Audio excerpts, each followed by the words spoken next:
We are going live, and we are live. Hello and welcome to live programming here at the More Freedom Foundation. If this is your first time here, you may be a little bit surprised if you only know our public live chats. What happens here is I interact with every single comment. Appears that at this point we only have, we have 3 people watching live. So that's a fairly straightforward thing to do. That's one of the beauties of the patrons only newscasts, is that they are more interactive. One of the other beauties of the patrons only newscast is that I attempt to cover everything that you want me to cover. So I had developed a list of things over the past week, and some other folks have chimed in to make suggestions for things that I should cover as well. And today we go through all of it. Instead of one big presentation and then Q&A later, what I do is I go through this list item by item, and as I finish talking about each item, I go through any questions that anybody has. So, say hi in the chat. If you want to get me to talk about something else entirely in the chat, go for it. This is your presentation. This is all about what the patrons want. So without further ado, I suppose we should get right into it. I'm up here in sunny northern Michigan, drinking Vernors Ginger Ale. I wish I was sponsored by Vernors. I love Vernors. Let's get to it. Hello, Black Metal City. Hi, we've got 4 people. My gosh, it's interesting. So during the patrons live portion of this, generally 5 people. Wow, we've got a lot of people. Okay. Good day, Ya and Lauper. I don't think we've ever had as many as 10 people watching this at one time, but usually 50, 60, 70 of the patrons end up watching it after the fact. Also, by the way, you are encouraged, not on a wide front, not on a public front, but if you have friends who you think might be interested in this kind of content, you should, of course, feel free to send them a link, like 1 or 2 at a time. As patrons, of course, send this link, for each individual presentation to a person or 2, your friends. That is your right. Just I ask that you don't publish it in a public venue, so many folks could access it. So anyway, I think what is in the forefront of a lot of people's minds in recent weeks is sort of the Afghan flop. H.R. McMaster, one of Trump's, I think, national security advisors, among other things, took to Twitter to condemn the media for inadequately supporting the U.S. mission in Afghanistan, which is kind of interesting because many replied to point out that actually the media did a great job of supporting the U.S. mission in Afghanistan by applying very little criticism, even after the release of the Afghanistan papers, which I think was, I don't know if that was at some point over the past 2 years, which revealed that generals like McMaster and many like him had been lying through their teeth about the prospects for success in Afghanistan and how, war is going to be won, 2 years ago. If you just give us all these billions of dollars, this is going to be fine. So I think actually it's the opposite. The media has been incredibly charitable to this absurd $1 trillion boondoggle in Afghanistan. And I think you see folks like McMaster, and you're going to see a lot of other recriminations from certain generals and civilian military leadership over the past 20 years. They're really, really going to be looking for scapegoats because I think it's now when the rubber hits the road, when the United States is, in many respects, leaving. It's still an open question how real this withdrawal is. The rubber is hitting the road. With the United States leaving, we're beginning to learn what we got for our trillion.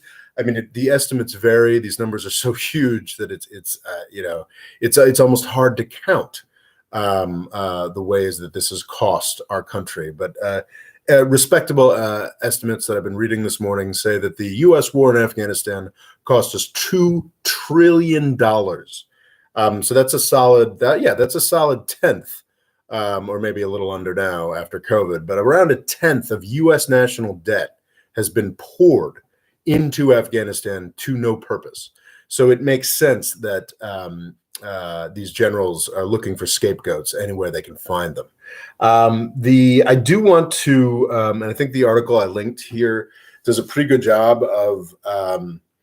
I do want to caution folks with against sort of jumping on the bandwagon and assuming this is all over now. There's sort of two steps to that. I'm not convinced the Afghan government is going to fold as quickly as, honestly, a lot of Afghan soldiers, as we learned over the past week, seem to think it might. But also, even if the Afghan government folds really quickly, it doesn't mean that the Taliban is all of a sudden going to run the country. So I think that's important to ask. I think in a prior live chat, I had said, well, who knows? Maybe we did put $2 trillion in this place. Maybe when the Afghan government is fighting for its survival, they'll end up doing better against the Taliban than we think. I think I'd suggested that. The news in recent weeks makes that look quite silly. We've got I think the two data point. Well, I guess really it's one data point that's most interesting is that the Taliban has always controlled much more of the countryside than always overstates it, but has in recent years, certainly since the end of the surge, has always controlled vastly more of the countryside than would make the Afghan government's claims. This is the U.S.-supported Afghan government's claims of controlling the country have been pretty much nonsense for quite some time. What has been happening over the past week that leads people to believe that actually this Taliban fight against the U.S. Supported Afghan government might be a very quick one is the fact that the Taliban has been prioritizing capturing areas in the north of the country. Old folks like me will recall that it was actually the Northern Alliance was the group of CIA and actually Iranian, my understanding is Iranian-sponsored groups who had acted as a resistance, sort of the fairly successful resistance against the Taliban in their northern areas. That was the basis. The Northern Alliance was the basis of the U.S. and Iranian offensive that destroyed the Taliban in the fall of 2001. Did not destroy the Taliban, destroyed Taliban control in Afghanistan. So the fact that the Taliban today seems to be, again, I emphasize seems to be, I feel like maybe some of the reporters reporting on this has gotten over its skis. The fact that it seems that the northern parts of Afghanistan that were the basis of areas that were never really controlled by the Taliban before, the fact that those are falling does make people very nervous about just how long the Afghan government is going to last. There are a lot of parallels to Saigon, 1975. If things with the Afghan government fall apart this quickly, it's not really Saigon 1975 is actually kind of insulting to the South Vietnamese because after the U.S. substantially withdrew its troops, I believe it was 1973. The South Vietnamese government managed to last for another 2 years. If we're to a point where the U.S. withdrawal hasn't even been completed yet, and it looks like the Afghan government is falling apart, that's quite something, and is quite an indictment of the little project that H.R. McMaster and the U.S. generals over the past 20 years has pissed away $2 trillion on and lied to us about, as the Afghanistan papers revealed. But I would, the other data point from that is that we've actually got something on the order of hundreds of Afghan soldiers fleeing into Tajikistan. Now, whether that is an indication of broader despair in the Afghan government, that's entirely possible, or if it's just an indication of the Afghan government's losses within certain jurisdictions, and that it just made the most sense for those units to flee to Tajikistan, I don't know. Again, this article, a very outdated article from the long past days of April, I think it's an Associated Press article, points out just how difficult it is to ascertain who controls what in Afghanistan. To what degree? Okay, sure, the Afghan government controls this. Do they control this region, happily and healthily, or do they control this region, as sort of a terrified remnant in a military base, like the U.S. military used to control regions? Not that we were ever terrified; we were just, embattled. So yeah, maybe that's a nicer way to talk with the Afghan government. Are they just embattled outposts, their control of a region, or do they have comfortable control of a region? And by the same token, I mean, what does Taliban control of anything mean? So I would caution folks against running to this conclusion that the Afghan government is toast. It's all over. I could certainly see why one would get that sense over the past week, and maybe that is the case. But it's also entirely possible that this is the sort of adjustment and the shock of the Afghan government realizing that it does in fact have to fend for itself, and the degree to which it has to fend for itself. Is the U.S. government going to continue providing air support? I mean, what's actually going to go on here? So yeah, it's all very up in the air in Afghanistan. But key point. We did dump $2 trillion worth of armament into Afghanistan, and I think probably one of the high priorities of the Afghan government was actually to not just beat the Taliban, but also undercut a lot of the warlords that would have been battling against the Taliban. So I think the most likely prospect for a collapsing Afghan government is not a what's the word I'm looking for here? Is not an instant Taliban victory, but it's sort of the breaking up of Afghanistan into separate warlord territories.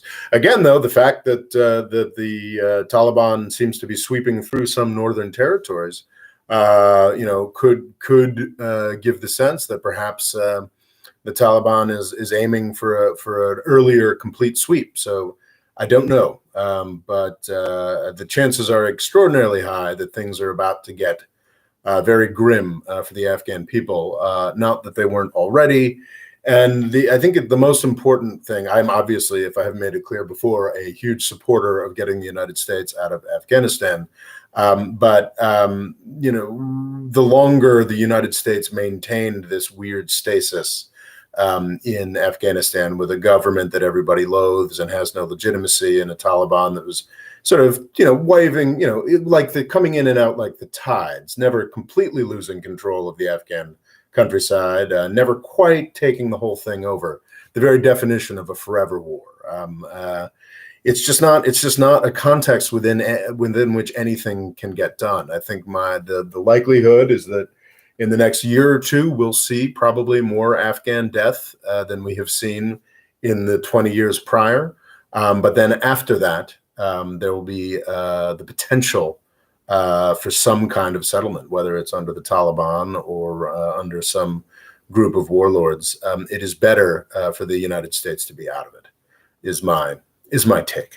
So that's what I have to say about Afghanistan. Let's see what we have to say in the comments. Black Metal Silly says, hi. Jan Loper says, good day, Mr. Morris. Black Metal says, in your crypto series, will you do any video differentiating different cryptocurrencies, like differences between FBTC, DeFi coins, etc.? I will not. I am not, while I do have opinions about those sorts of things, and am now, despite to my great horror, I'm now a cryptocurrency investor in a minor way. I'll talk about why that is in my third produced cryptocurrency video. I think I'm much more interested in talking about it as a broader phenomenon. And of course, I'm well aware that there's tremendous differences and sort of increased siloing and competition within the cryptocurrency community.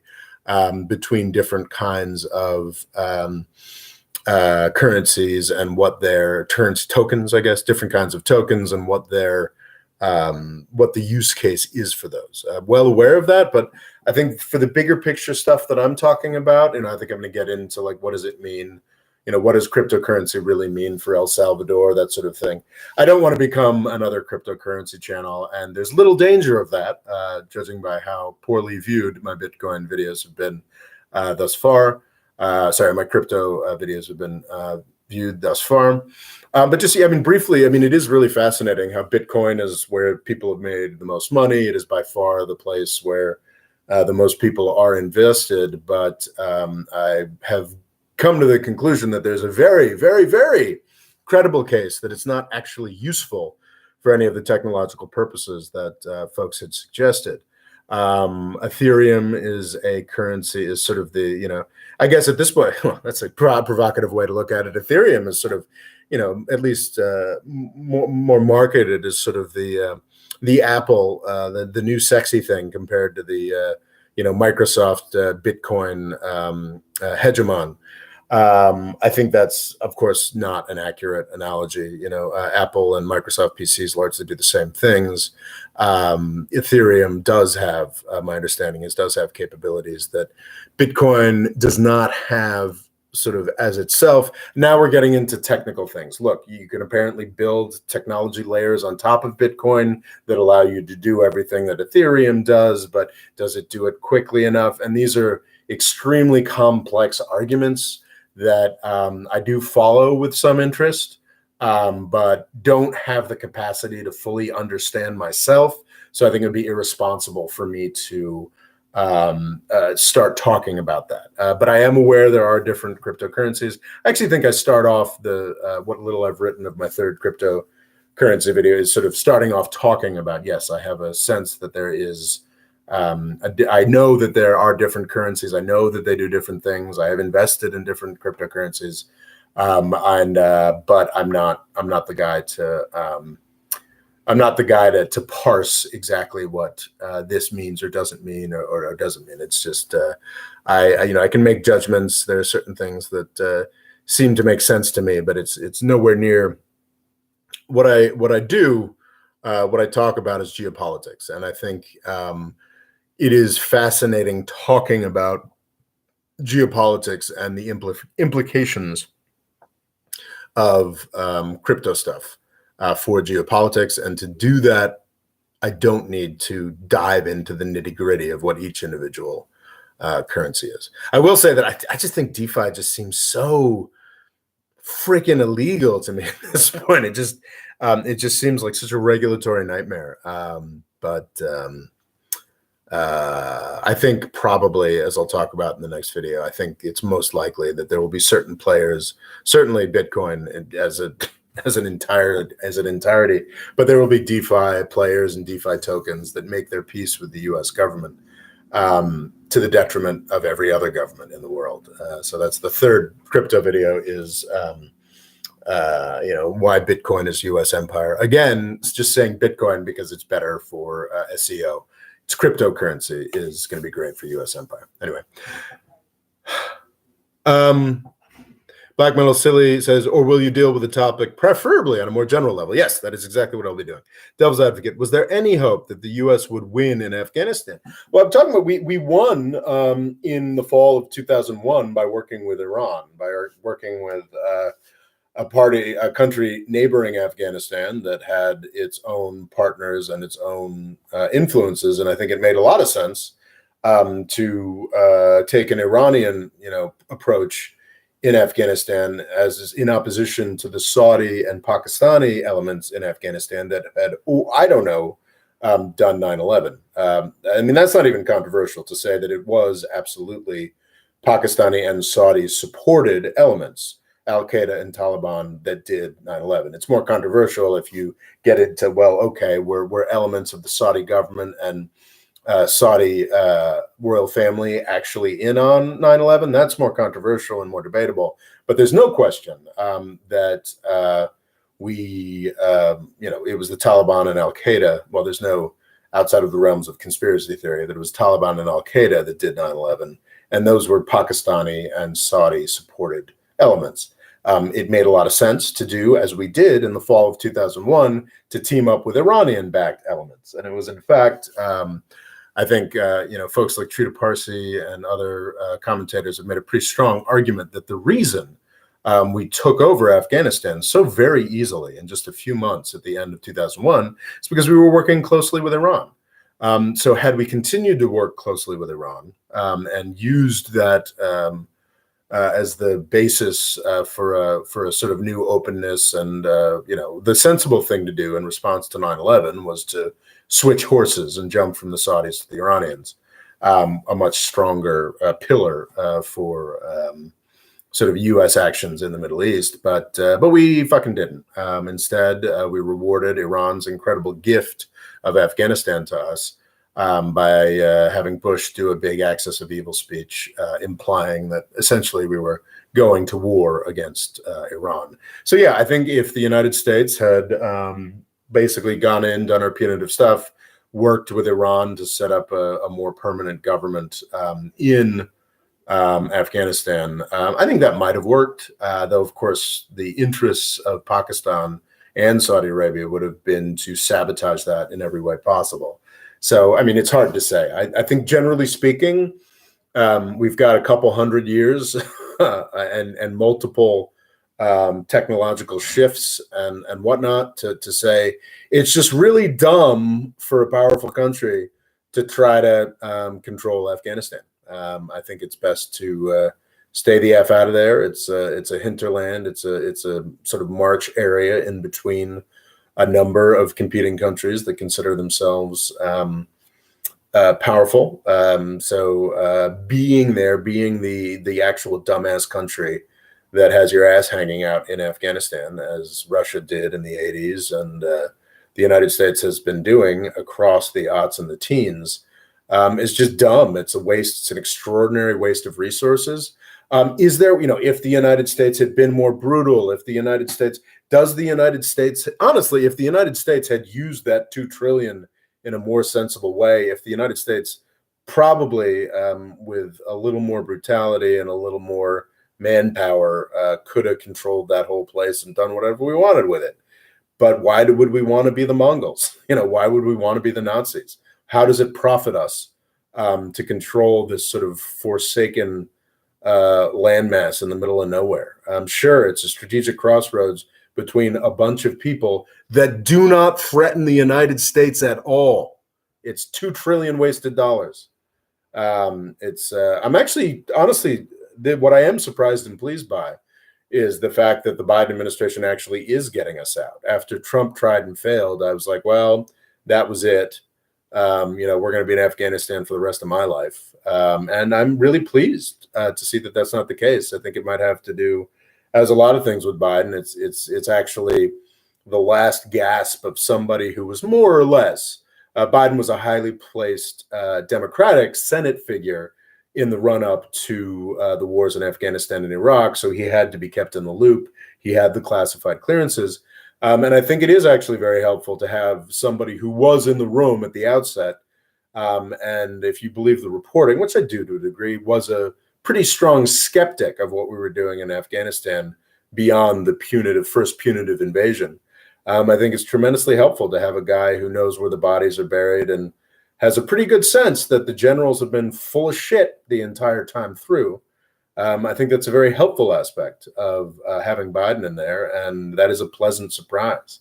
I remain enraged at the lack of progress in Yemen and the Iran nuclear deal, but it is kind of nice to see that we are at least getting U.S. troops out of Afghanistan, which is not something that I really expected. And it also seems that Biden has a skin that's thick enough to see, even if Afghanistan dissolves into a, chaotic nightmare, he has a thick enough skin to just let it happen. And that's a good thing.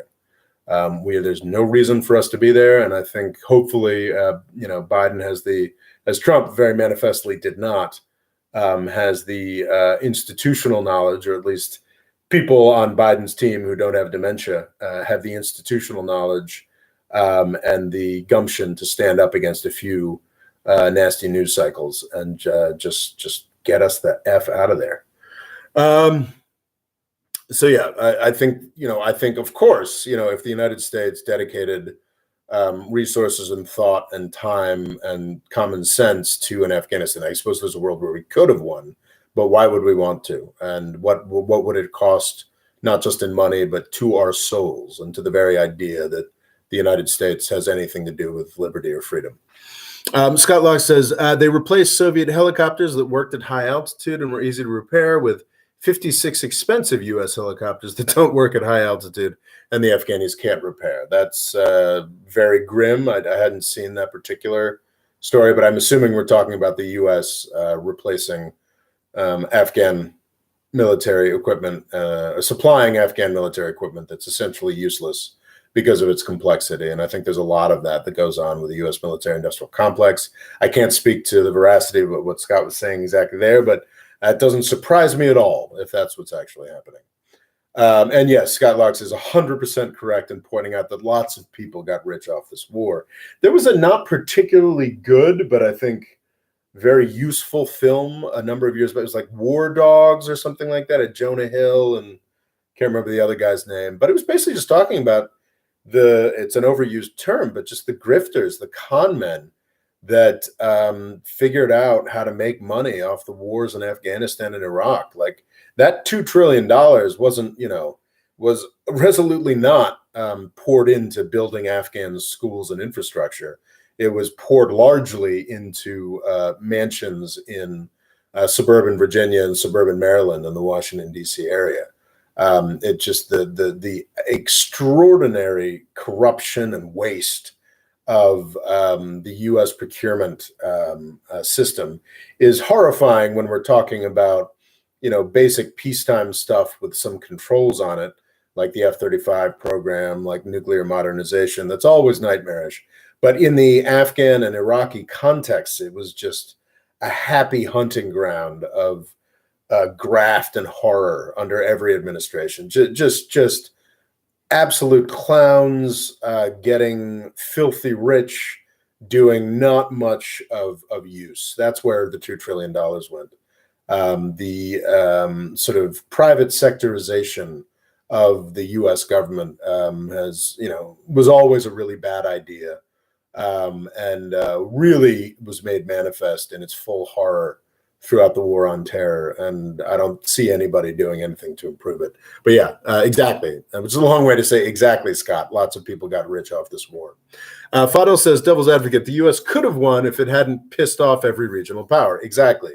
Iran was happy to work with us. 9/11 provided the perfect opportunity for the U.S. and Iran to squash not particularly meaningful or worthwhile resentments. Instead, we went entirely in the opposite direction, and that was real dumb. Christopher Murtaugh says maybe the Taliban will start their own cryptocurrency and finally make Afghanistan a libertarian paradise, just like Somalia. Oof, Murtaugh, oof. Vado says Christopher Murtaugh says the Taliban is much better run than the Somalian government. Yeah, man. I don't know if that's necessarily true. But what are you going to say? Local Cool Extreme, welcome. God damn it, I'm late. At least I'm here. Care to fill me on what's happened so far? Well, you'll be able to review the tape, Logan. We have 10 people watching. I'm very, very pleased and excited to hear that. Last chance for Afghanistan comments. I guess I'll address them after we've got 12 things here, and we've done one of them. Ethiopia, Abiy Ahmed. Okay, so Ethiopia is something, war sucks, folks. I actually was inclined at the beginning of the Ethiopian offensive in Tigray. I was inclined to give Abiy Ahmed, the Prime Minister of Ethiopia, more of the benefit of the doubt. So it was a Nobel Prize winner launching a vicious attack on the minority within his own country in alliance with a neighboring country, Eritrea. I think that I was wrong to indulge that in some ways, talking about, maybe he's doing 3D dimensional chess here. I think actually the folks who reacted to this in outrage were right, because it was just a complete failure for the Ethiopian government. What more folks do need to be aware of is the complex context within which Abiy Ahmed was working. I think my Ethiopia, why money didn't make Ethiopia rich, or why getting rich didn't make Ethiopia peaceful video from the beginning of this year stands up pretty well. Ethiopia had a pretty great couple decades under the EPRDF, but even before Abiy Ahmed came to power, it was falling apart. In fact, the Ethiopians' sort of disintegration, the sort of disintegration of the Ethiopian polity is the reason that Abiy Ahmed came to power. I think I don't want to get into great man history, but probably one of the better, or at least more comprehensive analysts of the Horn of Africa, Sudan and Ethiopia, I think would probably be comfortable arguing that Meles Zenawi, the Ethiopian leader between the early to mid 90s, and his death in 2012, really was, sort of a Yemen's Saleh figure, but actually positive. Someone who was capable of, and actually beyond, no, that Saleh comparison is completely inappropriate. Someone who was able to sort of balance the incredible ethnic complexity of Ethiopia by both indulging some aspects, some desires for ethnic federalism, devolving some powers, but at the same time maintaining a very strictly authoritarian system focused on economic growth above all else. Sort of a China model, but not exactly. So Meles Zenawi, who died in 2012, was pretty good at keeping this thing working. And I think most would agree that his successors were not capable of keeping the EPRDF, the Ethiopian People's Revolutionary Development Front. I think, no, that's wrong. But anyway, there are a lot of acronyms when you read about Ethiopia. But basically, the government that had controlled Ethiopia for, almost 30 years, over a quarter century, was sort of a front government for the Tigrayan People's Liberation Front, which is where Meles Zenawi came from. And what the Ethiopian prime minister is warring against is the Tigrayan minority that had controlled the country for those 25 years. After Zenawi's death in 2012, the next guy was not keeping things together. And even, I was marking back in 2017, 2018, how Ethiopia was dealing with tremendous ethnic strife, protests where hundreds of people were killed. Specifically, the Oromo, I guess, they're not a majority because nobody's a majority in Ethiopia, but the Oromo people in particular were rebelling against the central Ethiopian government. This is in 2015, 16, 17, 18. And Abiy Ahmed was sort of the APRDF, the old ruling party's last attempt to placate them by putting an Oromo in power. The prime minister is, for the first time in, probably centuries, is nominally representative of the Oromo, one of the largest ethnic groups in Ethiopia. So launching this war against Tigray was sort of, I would think, and I think I said in a live chat last fall, was an attempt to sort of crush the old bosses and get all the other ethnicities of Ethiopia to rally behind him for an election, which would have been, one of the first real elections probably in Ethiopia's modern history or all of its history. There have been elections before. These were meant to be more free and fair. They took place on June 21st. Nobody's particularly optimistic about the freedom or fairness of those elections. I think, I was Googling around, maybe I just missed it, but I don't believe the results of those elections are out yet. It seems likely that if Abed managed to win, it was through some kind of chicanery. Participation was not high. Extraordinarily, I'm not sure if I'm making any sense here. Ethiopian politics is very complicated, but kind of extraordinarily, Abiy Ahmed came to power and was meant to placate the Oromo minority, I believe that the Oromo Liberation Front, or a variety of the more powerful Oromo parties, actually boycotted the June election. So not even in the limited respect, Abiy Ahmed's foray into war and potentially genocide hasn't even profited him with his own ethnic constituency.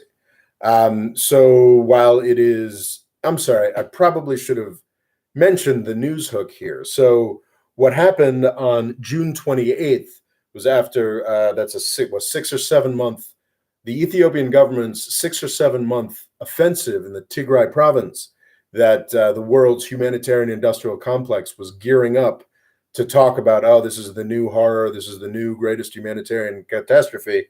Well, what happened was the Tigrayan minority, it appears, kicked the Ethiopian government's ass. Absolutely. So on June 28th, we got a unilateral ceasefire from the Ethiopian government.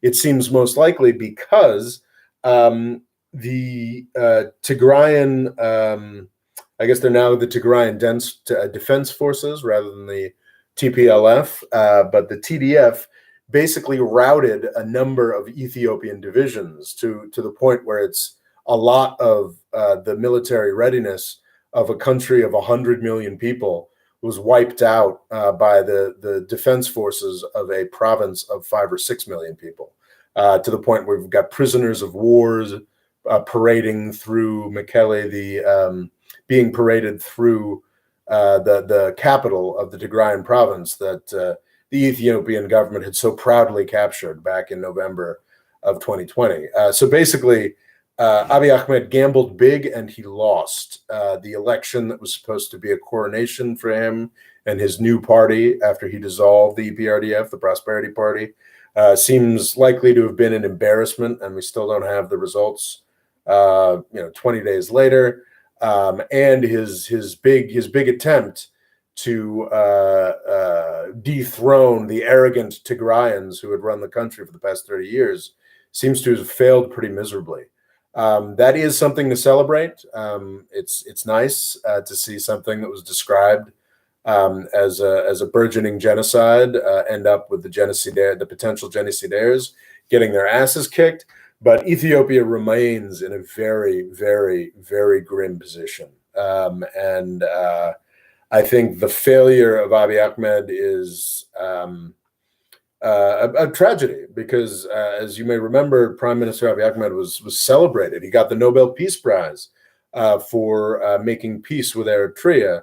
Unfortunately, it seems that he may have made peace with Eritrea based on the promise that the Eritrean and Ethiopian militaries would team up to crush an Ethiopian minority, which is pretty damn grim, even if that minority had run the country for the past 30 years, and is even grimmer from Abiy Ahmed's perspective when it turns out that that minority may have kicked ass.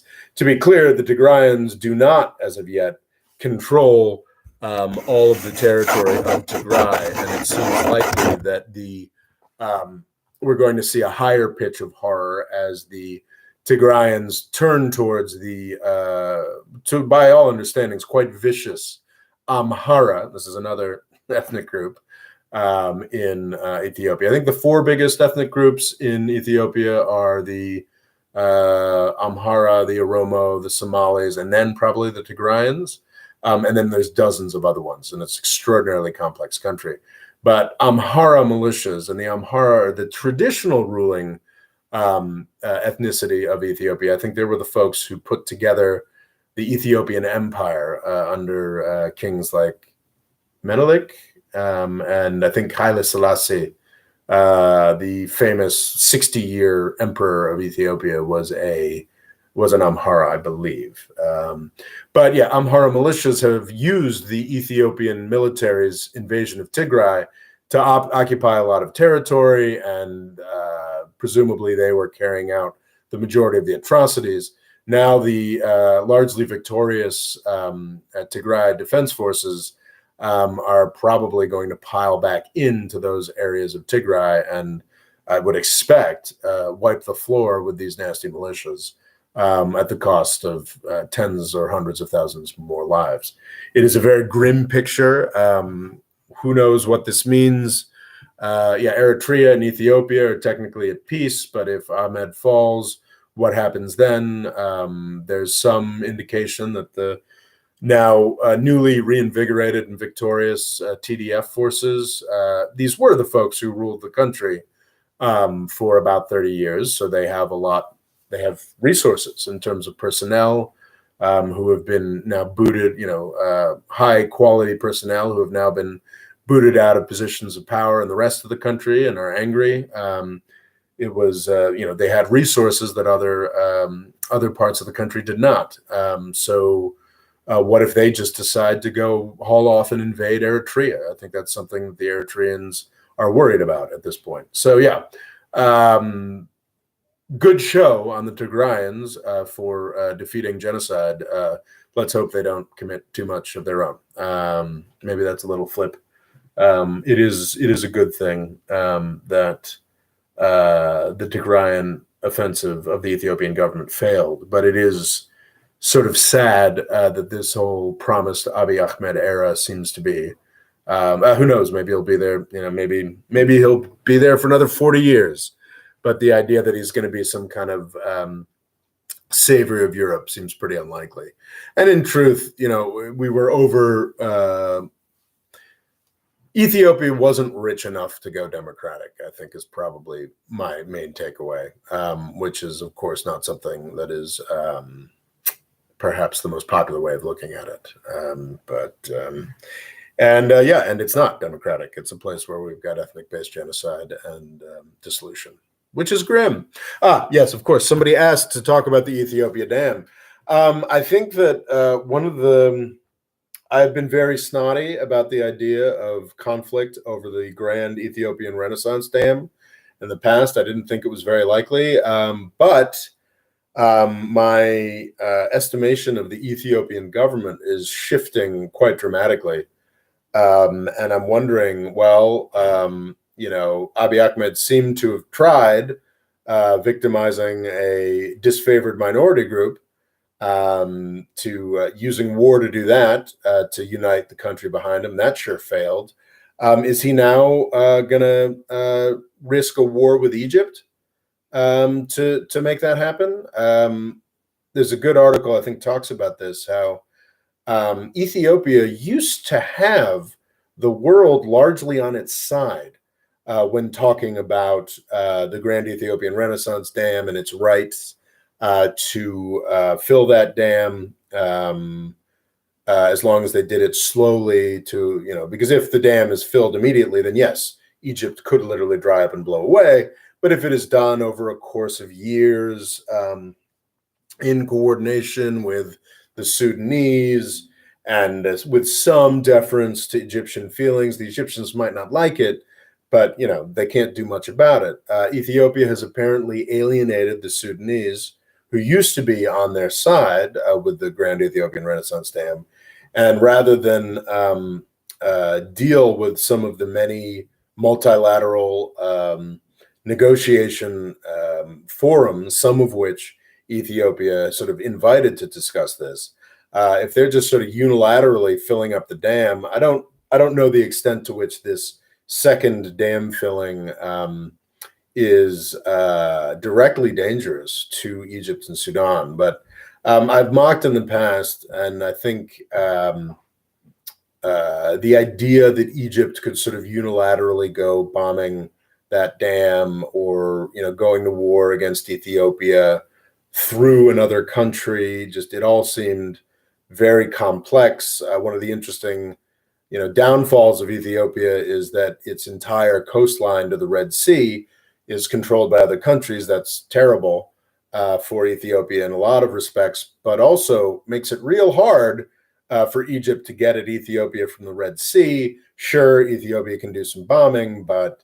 if it does this bombing without the imprimatur of international approval, that's real bad for Egypt, which is a country that's tremendously dependent on international aid and the goodwill of a variety of powers.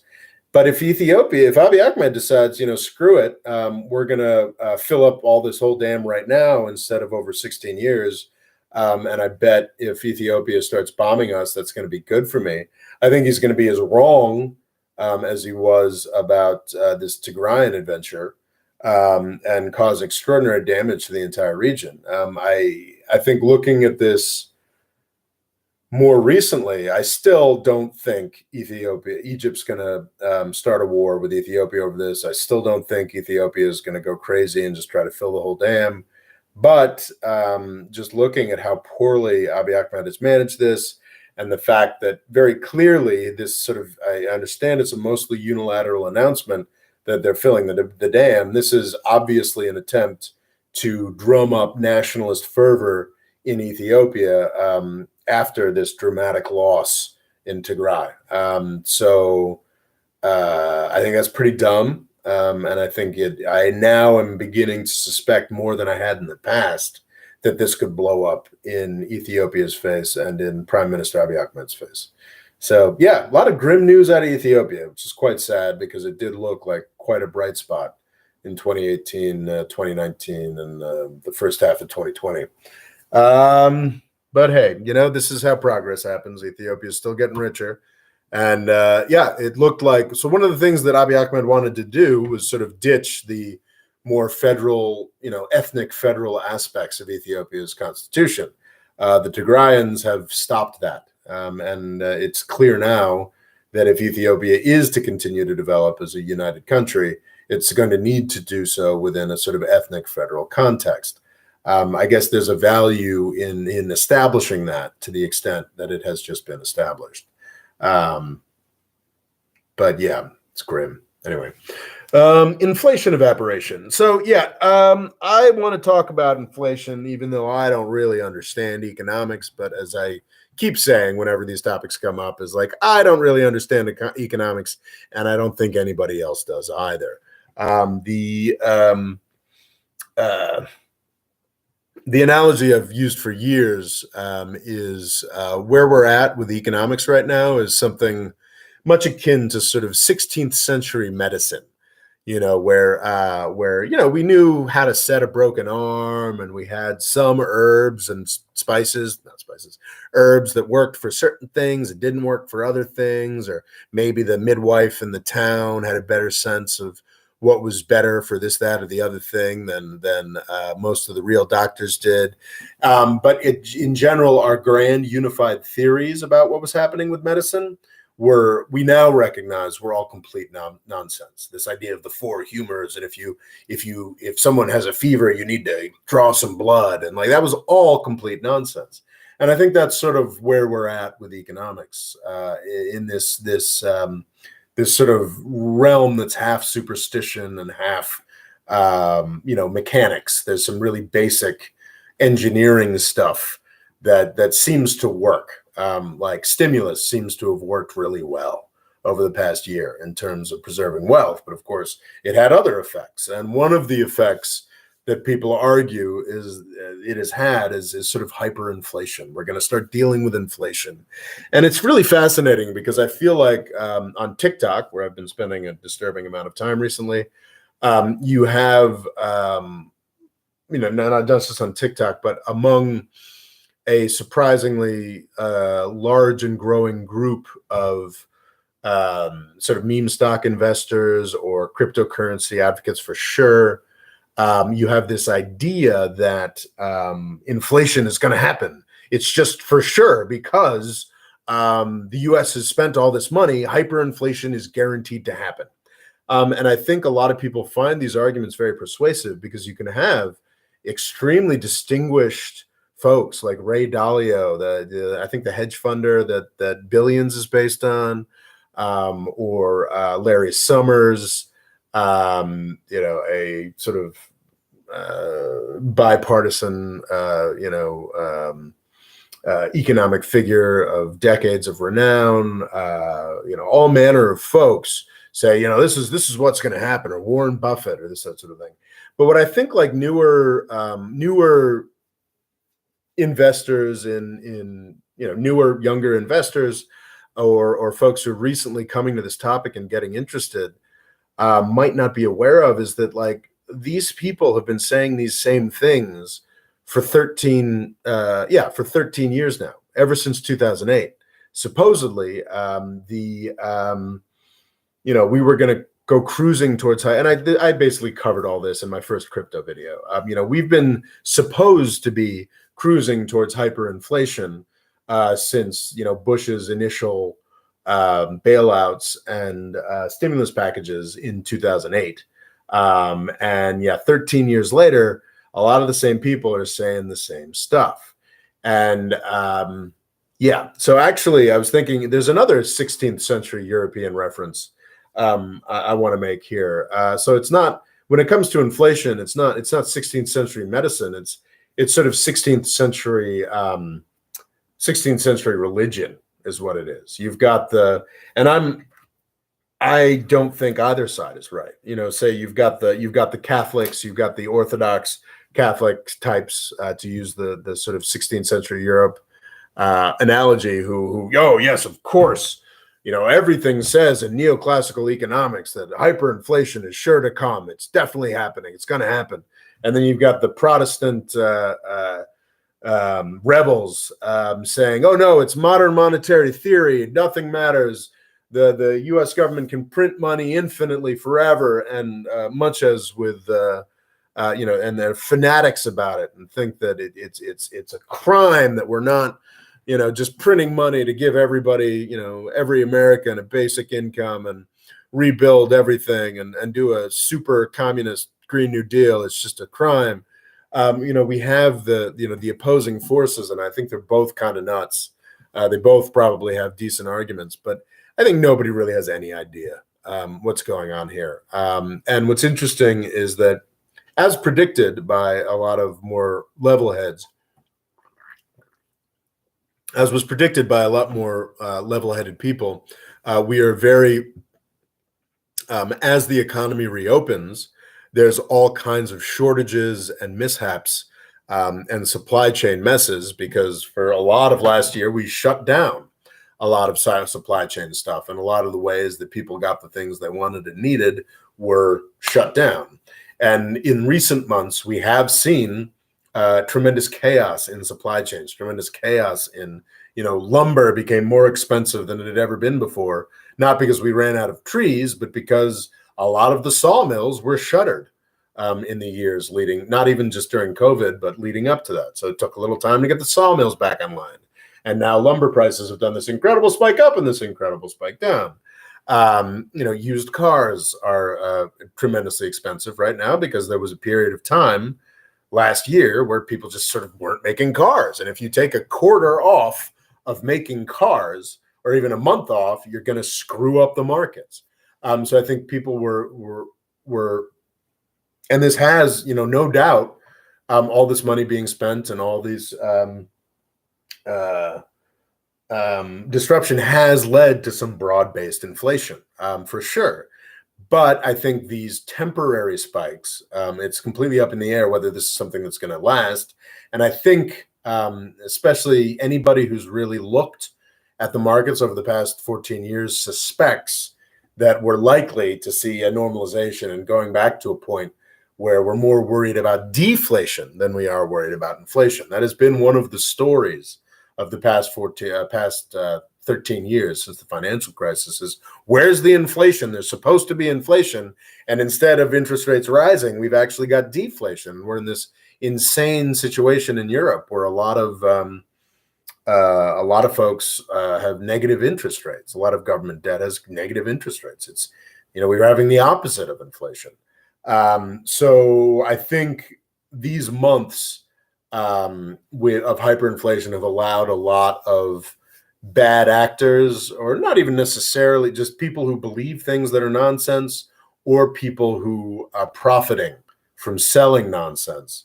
Like, I'm sure you guys are on YouTube and you've seen ads for gold coins or silver coins, or it's a whole range of actors who really benefit from the idea that inflation is coming. The only thing that's going to save you from inflation is my asset.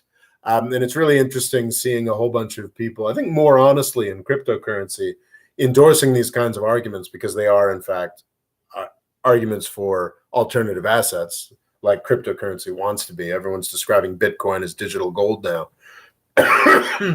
But, it's funny because I see a lot of these really fervent arguments like, don't you see, this is just a law of economics. And I'm just like, yeah, and that's what Larry Summers and Hank Paulson and Barack Obama and Austin Goolsbee were saying in 2008. And it didn't happen. It wasn't true. To be clear, I am not a modern monetary theory guy. I'm not somebody who believes we can just spend money forever and there's never going to be any consequence and none of it means anything. I think there's a point in between the two that that is correct, but also this sort of government spends money, we're instantly going to become Weimar Germany stuff is also wrong. So yeah, I think that's most of what I have to say about inflation at this point.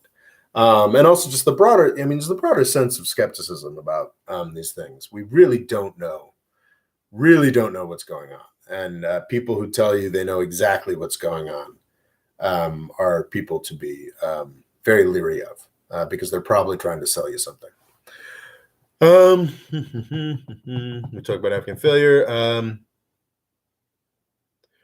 Yeah, Logan Colton says, I hate that I was vindicated on being bearish on the prospects of Ethiopia becoming a regional power. Ethiopia definitely looks like more of a mess than a regional power at this point. What are the chances we have another nation formed from this conflict, like in Sudan? That's an excellent question.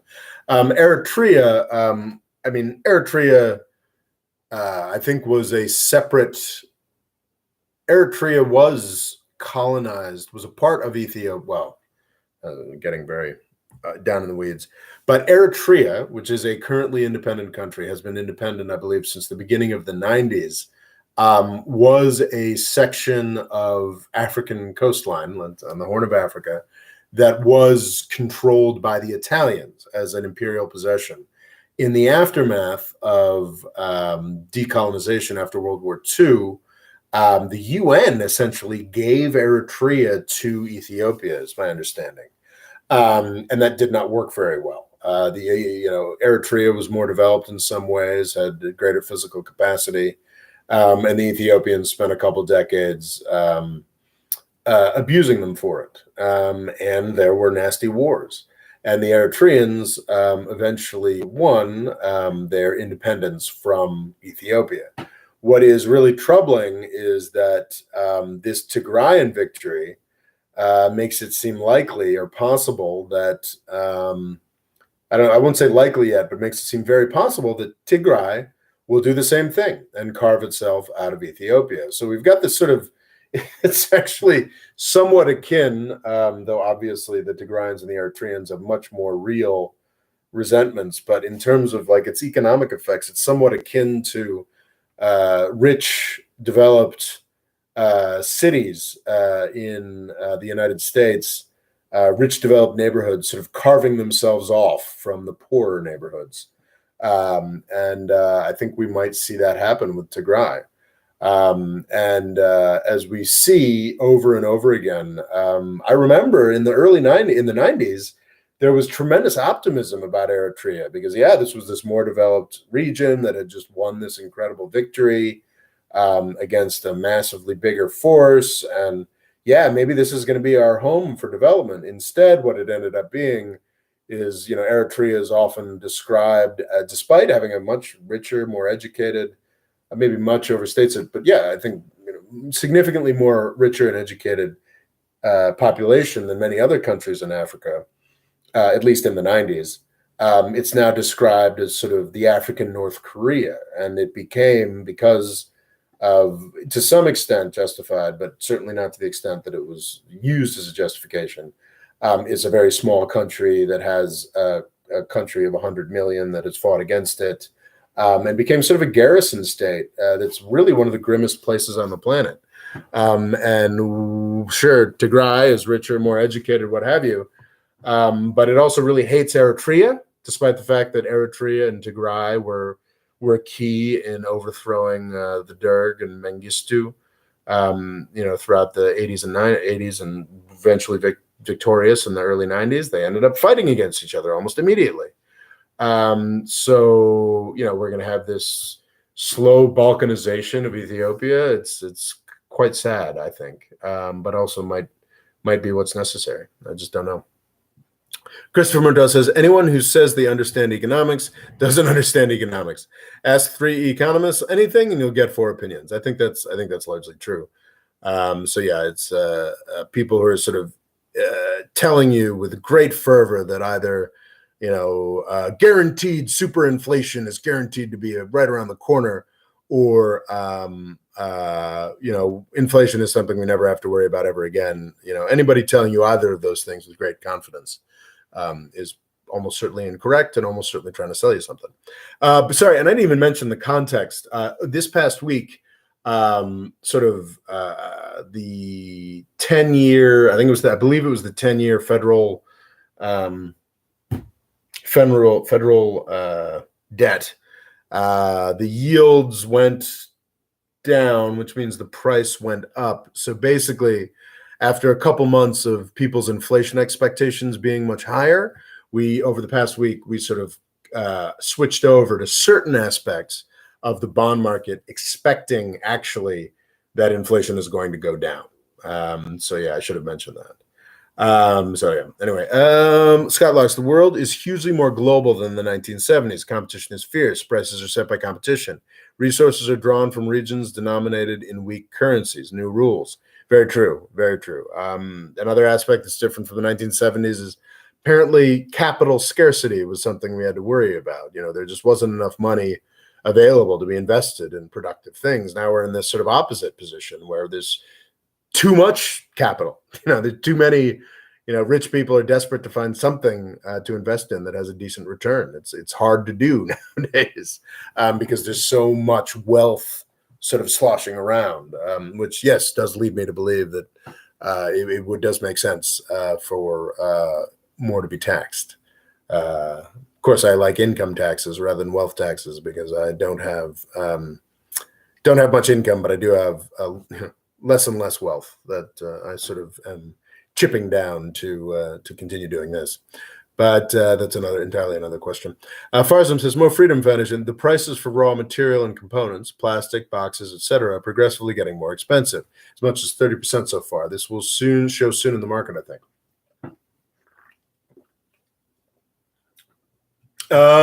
Yeah, well, that's the thing. There's a lot of commodities that have been going up and then going down. And I think we even saw used cars, which is sort of the big, if you're an American and you are excited to go traveling places, even within the country, you don't drive there. Well, more and more people are driving there. I just had some guests up here who drove here from California because they can still work kind of remotely. But that's not something that many people can do. If you go places, you usually have to rent a car. I'm going to a bachelor party in Wyoming at the end of the summer, and I'm going to need to rent a car, and it's going to be obscenely expensive because used cars, all kinds of cars, are too expensive. But this past week, we saw used car prices tick downwards. I think the plastic prices you're talking about, Farzam, are an artifact of the fact that OPEC has taken 5 million barrels a day of production off of the market, not to mention the Iran sanctions, et cetera, et cetera. That is finally... because taking that back, and also, in addition to that, U.S. oil production has gone from 13 million barrels a day at the start of 2020 down to 11. So we're talking about like 7 million barrels of production that are gone. Then yes, prices have been going up. Plastic prices are related to the price of oil and gas. Because they are sort of derivatives from the refining process. So that's sort of a special case, but the thing is, all of these things are special cases. All of these commodities are things where certain things need to get figured out in the supply chain for things to start working again. And if we're seeing inflation, it's then, okay, when these supply chains are all worked out and all the kinks have been worked out and prices are still going up, then we're talking about inflation. But if we're seeing what we see in lumber, what we've seen in used cars, what we've seen in a whole bunch of other, what we're beginning to see even in housing, which has had an obscene run up in price over the past year in the United States, what we're beginning to see is a fall in prices. And I think what it now seems the market expects, because of those bond market fluctuations I was talking about, is for the vast majority of those commodity issues to be sorted out and for things to start plummeting. I think that the internet is great for catastrophism. If you are predicting disaster, you're going to go far, be it on TikTok, YouTube, Twitter, what have you. I think that the inflation catastrophe that folks were excited to be talking about in April, May, and June now seems to be fading. I think that's the general sense. I could be completely wrong about that. Yeah, as I said, when I'm talking about economics, just know that I have no idea what I'm talking about, and nor does anybody else. So it's quite possible that you know what? By September 1st, the United States could look exactly like Weimar Germany. We could be going around with wheelbarrows full of dollars, and I'll probably, be doing these live chats from a shift at McDonald's. I don't know, or rather, I won't be able to be doing the. I'll be doing them from my phone under an underpass or something like that. I find that unlikely, but I could be completely wrong about that. I have confidence, and I speak with confidence about some geopolitical issues, like the demise of the Saudi system, but I don't. When it comes to inflation and money and I don't want to know. Farzam says his information is from EU and UK prices. Scott Locke's margins have been huge on manufactured products as automation replaced labor. Prices didn't go down, so there's plenty of room to absorb temporary raw material increases. I think there's probably some truth to that. Farzam, the companies are absorbing, but there's still an overflow. Our suppliers say they can't absorb anymore. Now we've increased our price. We sell stuff to supermarket chains as we can't absorb anymore. Shops will have to increase as soon as well. And yeah, I guess that's real inflation, I guess.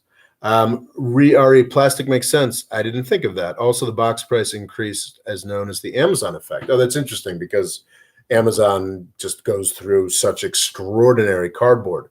I think I could be completely wrong about this, but isn't cardboard's a paper product?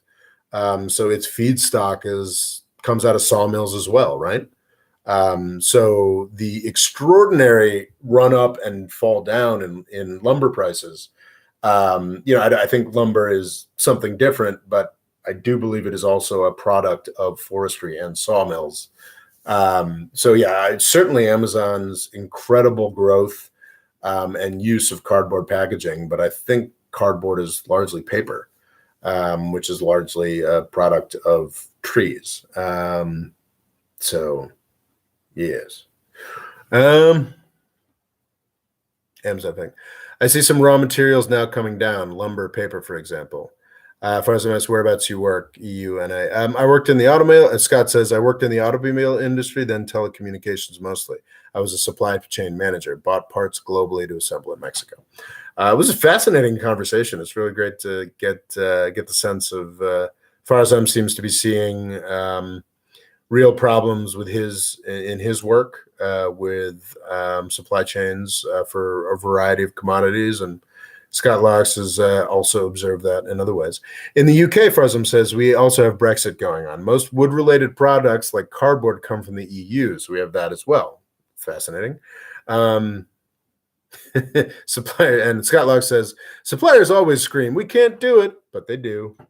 Okay, so that's inflation. Mexico, June 6th election. I have some Mexican friends, and I was actually in Mexico in 2018, right before AMLO won. God, it's Obrador, right? That's his name. But I don't know what the whole the Mexican president is popularly known as AMLO, was elected in 2018, and it seems likely that he's a colossal failure.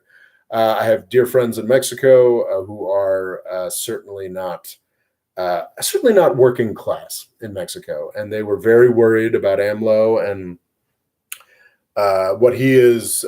Many figures have been described as the ex-Trump, the Brazilian Trump, the Mexican Trump, the Philippine Trump, what have you. But I think that AMLO, and it seems, is very special in that he doesn't just have Trump's populism. To be clear, it's more left populism than right populism, which is more likely to succeed with the majority of folks in Mexico than it is in the United States.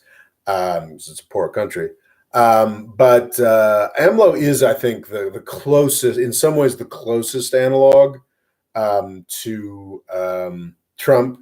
Bolsonaro is also similarly incompetent, but Bolsonaro is operating within a weaker system, so is actually potentially much more dangerous than Trump was, and is now seems than AMLO is. So AMLO, he's just a clown. He's got these sort of vague feelings and ideas, some of which are very popular at the ballot box, just as Donald Trump has. But he seems to be a lot of talk and no execution, just like Donald Trump. And he just doesn't seem to have much of an idea what's going on. Even the sort of leftist American press, like The Nation, who is likely to support left-wing South American, sorry, it's not South America, Central and South American, I think Mexico's still North America, who are likely to support those sorts of troops. Even The Nation was talking about how AMLO is just a complete failure. My friends in Mexico were quite terrified in 2018. I was hanging out with them just a couple weeks ago, and they acknowledged it's about as bad as they had feared. But what happened on June 6th was Mexico had an election, not for president. Their Mexican presidents since the revolution, I believe, have one 6-year term. Throughout Mexican history, there is a real hatred of the idea of serving multiple terms, going back to Porfirio Diaz, the guy who sort of ran Mexico for the 40 years, up until the revolution. So Mexican presidents get one term.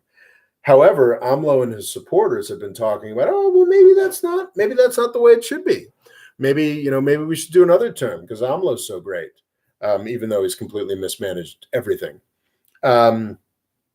Well, after this June 6th election, which, AMLO's party did win a majority of the Mexican parliament, is my understanding. However, it did not win a supermajority. So there is no potential for AMLO to change the Constitution and stay in power for another term. I don't know how serious a threat that ever was. The Economist, is the opposite. So one of my main news sources just absolutely loathes every left-leaning Latino politician from Latin America. So maybe there was no real chance of him trying to change the Constitution to stay in power. But I think there was a real chance of him attempting to change the country in more serious ways to consolidate his party's hold on power. And that seems to be something there is no longer a risk of. Unfortunately, these are the 1 6-year term that AMLO has. We're only at the halfway point. He seems to be seen as a pretty riotous failure by just about everybody, which is rare to see folks so unified on this. And Mexico is going to have to put up with him for another 3 years, but it seems like it's just another 3 years. And that's seems to be something to be celebrated. Eric Prince, Ukraine. I'd forgotten about Time Magazine, but over the past week, Time Magazine has broken a story on. Oh, sorry, I should read comments. Farzam says, Skylock says, suppliers always scream, we can't do it, but they do. And Farzam says, so true, LOL. Thank you, Scott Locks. It's Andres Manuel Lopez Obrador is the name that AMLO is short for. Scott Locks says he is incompetent, but not a murderer, not personally corrupt. trying to end drug wars, popular with folks at the bottom. Yeah, I think that describes AMLO. But he also, yeah, he's, as Scott Luck says, he's incompetent. He's a good rabble rouser. He's got a good deft political touch, but COVID has been a catastrophe. The drug wars, it seemed as though, he was making noises about legalization. I'm going to stop trying to prosecute these drug dealers so they stop killing everybody. But apparently the drug wars are not much better than they were under, was it Calderon? The guy, we had Calderon, Nieto, and now Obrador. I think it was Calderon who was the big drug warrior who basically turned Mexico into a nightmare. And things have not gotten much better. So yeah, Mexico, it's grim. So Time Magazine broke the details of Eric Prince of Blackwater fame, you may recall him, attempts to set up a sort of weird, military organization, contractor, deep state within Ukraine to the tune of something like $10 billion. It's an interesting story. I've linked it in the description below. You should read it. It's this guy is an extraordinary menace, and I think the article, justly to a degree, sort of attempts to describe it as a Trump phenomenon. And it's true, as with all manner of con men and grifters. The Trump term was a happy hunting ground, as Trump attempted to clean out the swamp by replacing it with less principled and less competent cronies of his own. And yes, the Eric Prince, who's the sister of Betsy DeVos, Trump's education secretary, was able to certainly get better meetings because of his affiliation with Donald Trump. But it's not like he wasn't running all over the world doing sketchy stuff and being paid by the U.S. government to do it under the Obama administration as well. This is, I think we spoke earlier about just the nightmare that was Afghanistan in terms of U.S. corruption and contractors. And Eric Prince is the example of the idea, is the example of the kind of actor that can flourish in that context. He is a mercenary. He works for China. He works for Ukraine. Famously, he was trying to sell the Trump administration on basically giving him Afghanistan to run as like a imperial viceroy for profit. One of the analogies that pops to mind is sort of the Belgian Belgian colonialism, where it was outsourced to the king to sort of run as his personal fiefdom. Obviously, in the modern era, Eric Prince wouldn't be able to do something quite that horrific, but yeah, he was like, sure, just let's do empire this way. Let's just hand it over to the private sector, meaning me. And it's just this incredible menace of government contracting. I think it's common to look at Blackwater as sort of some kind of future dystopia. To be clear, Blackwater was one of the companies that Eric Prince ran, owned, helped set up. Of course, his affiliation and percentages of ownership in this organization or any of the many organizations he has set up are opaque. So, when I talk about owned, maybe he only owns 9%, maybe he owns half, what have you. But Blackwater is one of the premier contracting companies that the U.S. government would pay for military forces until at some point in the aughts, I don't have the exact date, a bunch of Blackwater mercenaries massacred a whole bunch of Iraqi civilians, women and children in a square. Blackwater promptly lost its government contracts, so it was renamed so it could get other contracts. More companies were formed. Regardless, Eric Prince was the force behind Blackwater, and he is still the force today. He has leveraged all this horror. I mean, starting out as a very rich man, the DeVos family actually is tremendously powerful in Grand Rapids, city in southern Michigan that has probably in our lifetimes going to replace Detroit as the largest Michigan city. The DeVos family, I think it's the Amway fortune or something like that. So Eric Prince came from a lot of money, but he has been able to leverage that money mostly by working for governments to do death dealing, to do military stuff. So folks tend to look at Eric Prince as this sort of far future. Philo points out, yes, Eric Prince is also a Christian fundamentalist. That is a key aspect to life in Grand Rapids, life in not that all people in Grand Rapids are Christian fundamentalists, but certainly the DeVos family, the Prince family. Who is, I can't remember, was it Amway, I think is the company? It's been a while since I've read anything about this. But yes, Christian fundamentalism is also a big aspect of the story. But, when I think of Eric Prince, I don't think of some sci-fi dystopia. I mostly think of Renaissance Italy. I think of condottieri.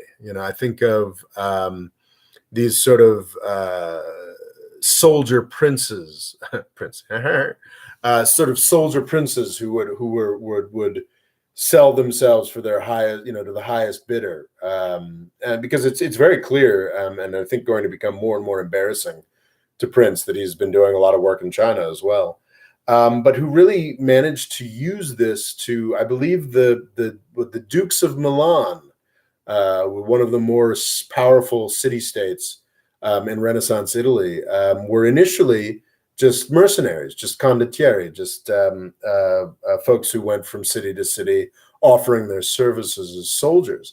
And when I look at Eric Prince, I see a guy who's quite transparently attempting to set stuff like that up, trying to set himself up as an independent power source. And it's horrifying that we allow this to continue. Frankly, it's quite disgusting, and it's not just a Trump thing. It's not just a Bush thing. It's also an Obama thing. It is our military capacity being atomized and being carved up to be used to create independent power sources. It's insane. And yeah, it is the outlines of a sci-fi dystopia, but it's also a falling back to the ancient chaos of Renaissance Europe, and it ain't great. It ain't great. Not a fan of Eric Prince. Dude should be in jail. Shouldn't be a billionaire off of mercenary stuff. Scott Locke says, Amway, Ponzi scheme, fake Christian family. Okay. It's clear what Scott Locke thinks about these folks. Not surprising one of the clan would try and set up some theocratic world warlord state. DeVos family did Amway. Prince family has large automotive firm. Okay, thanks, Scott. They managed to destroy public schools and create a theocracy. This is in Grand Rapids, you're saying? And yeah, they are big figures behind the charter school movement. That is true as well. Yeah, okay, so we've got the horror in Haiti. I don't know much about this. There are 11 million people in Haiti, and it is the poorest country in the Americas. It is the poorest country in the hemisphere. It is in the interest of the United States and every other country in this hemisphere to do more for Haiti. That does not mean another occupation. Haiti has probably been occupied by the United States on, 3 or 4 occasions, and none of them have helped. I think what we need is real generosity. I think what we need is probably more acceptance of Haitian migrants. That's something that actually usually works for a country, is get a diaspora that's making a lot of money and can hopefully yield positive changes. I don't know. So what happened was on Wednesday, July 7th, we had the president of Haiti assassinated, not in some guy with a pistol jumps out of a crowd and manages to clip him before he's knocked down. It was apparently a rather full-on gun battle with multiple machine gun usages, and it sounds quite grim. But in truth, we really don't know much about it. The Haitian government, even who should be in charge of the Haitian government is up in the air somewhat right now. I believe someone has taken charge, but should we use the Constitution from the 90s, or should we use the Constitution from 2012, or what's going on?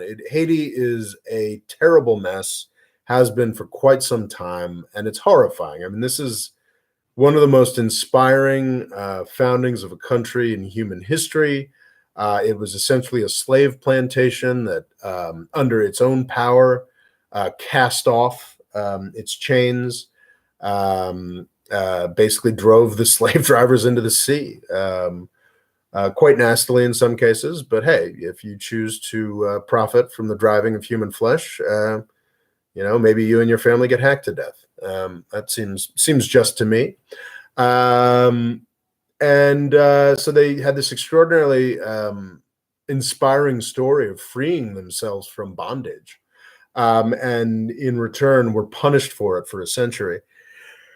My understanding is that France forced them to pay, with the support of the U.S. and the British, which otherwise would not have been able to happen, forced the Haitians to pay reparations, pay for their own liberation, to basically fund, pay back the surviving slaveholders for their liberation.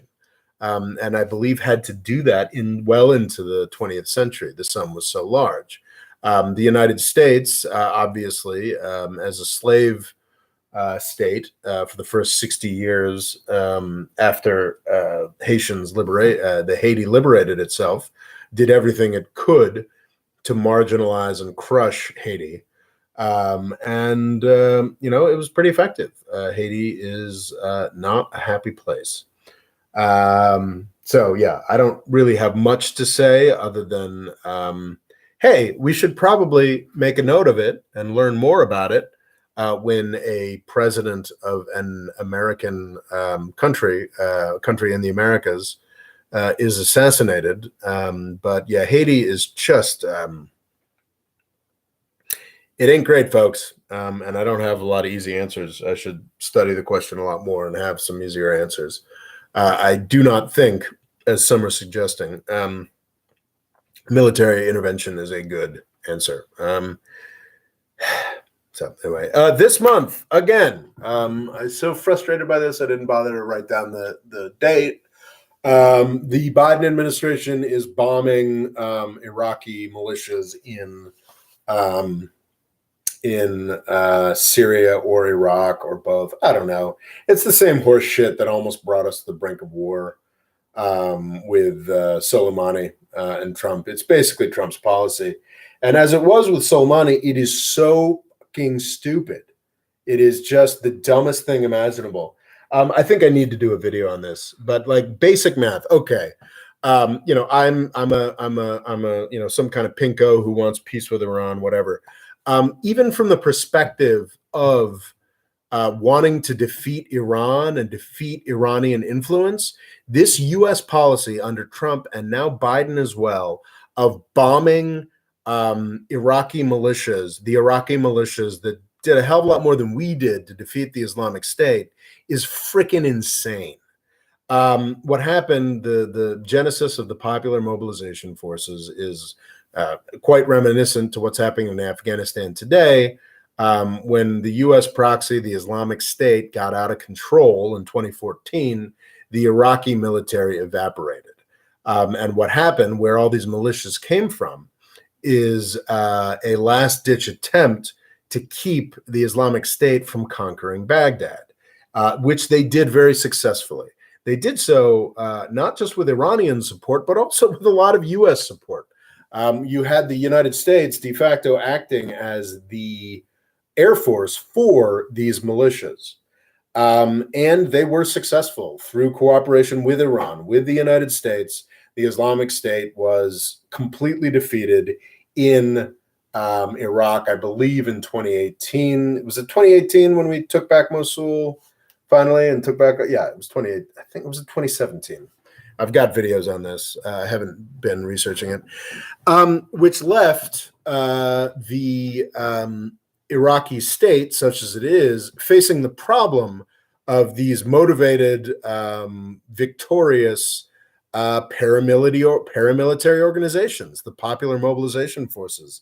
Some of them were Sunni, some of them, I mean, the Kurds had their own, the Peshmerga, I guess, were a sort of permanent PMF, or long-standing PMF. There were Sunnis as well, but I think it's fair to look at it as a predominantly Shia phenomenon, many of whom supported by the Iranian government, though not all of them are. However, by 2019, it was very clear that the Iraqi government was not going to be able to move forward with these militias. So one of the main issues in Iraqi politics has been being able to disarm these militias or incorporate them into a more serious military structure for Iraq.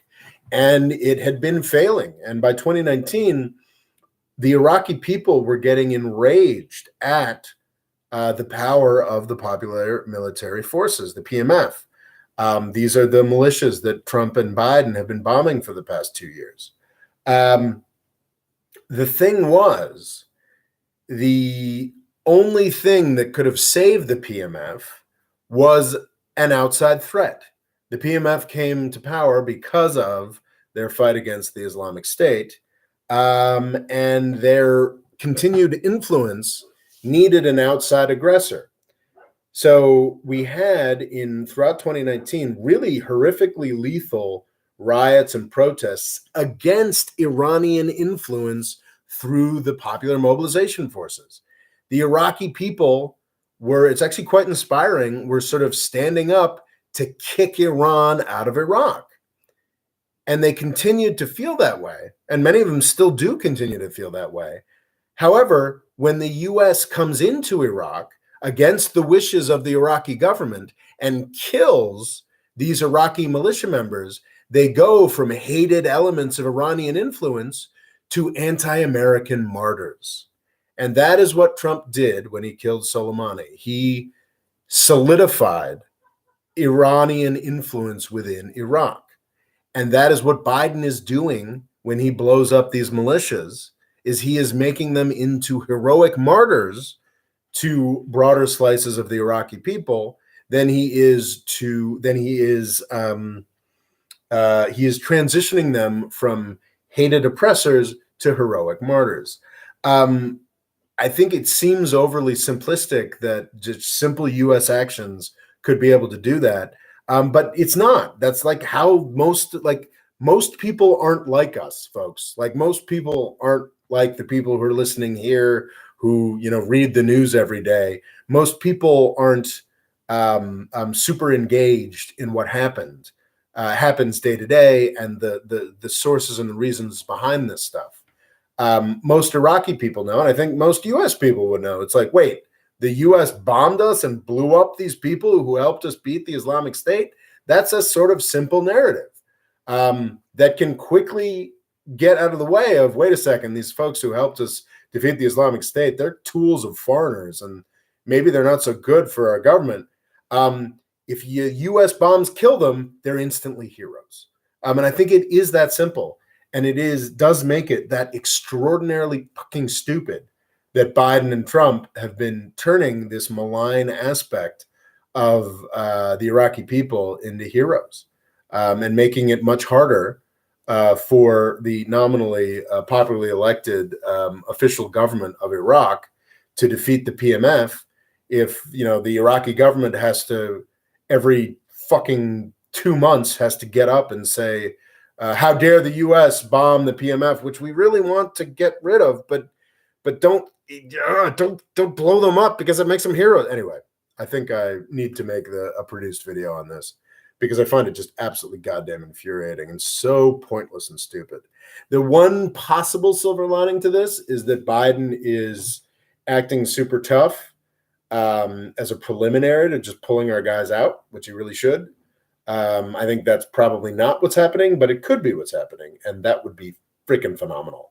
And to get Iraqi and to get the U.S. troops out of Syria and Iraq would be totally worth killing handfuls of Iraqi militia members. Because what it will be interesting, as soon as the U.S. gets out of Syria and Iraq, the PMF then has almost no reason to exist independently.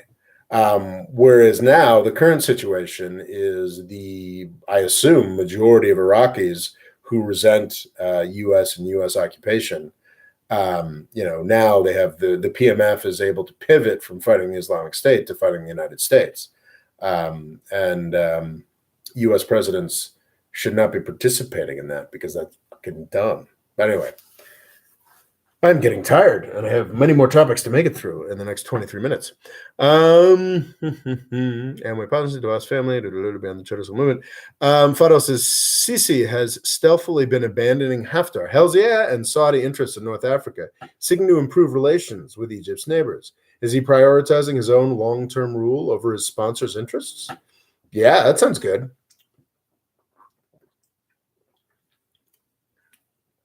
That sounds good. It is very interesting watching Sisi get closer to Turkey, get closer to, finally allow an attempt at. I haven't checked in on what's happening in Libya this month. I really should have. But they're allowing an attempt at unified government in Libya now. I think that, as I'll talk probably too briefly at the end here, I think with UAE and Saudi Arabia falling out in certain ways, with it becoming, I think, increasingly obvious to most policymakers, if not most people who comment on markets, that oil and gas is kind of a dying,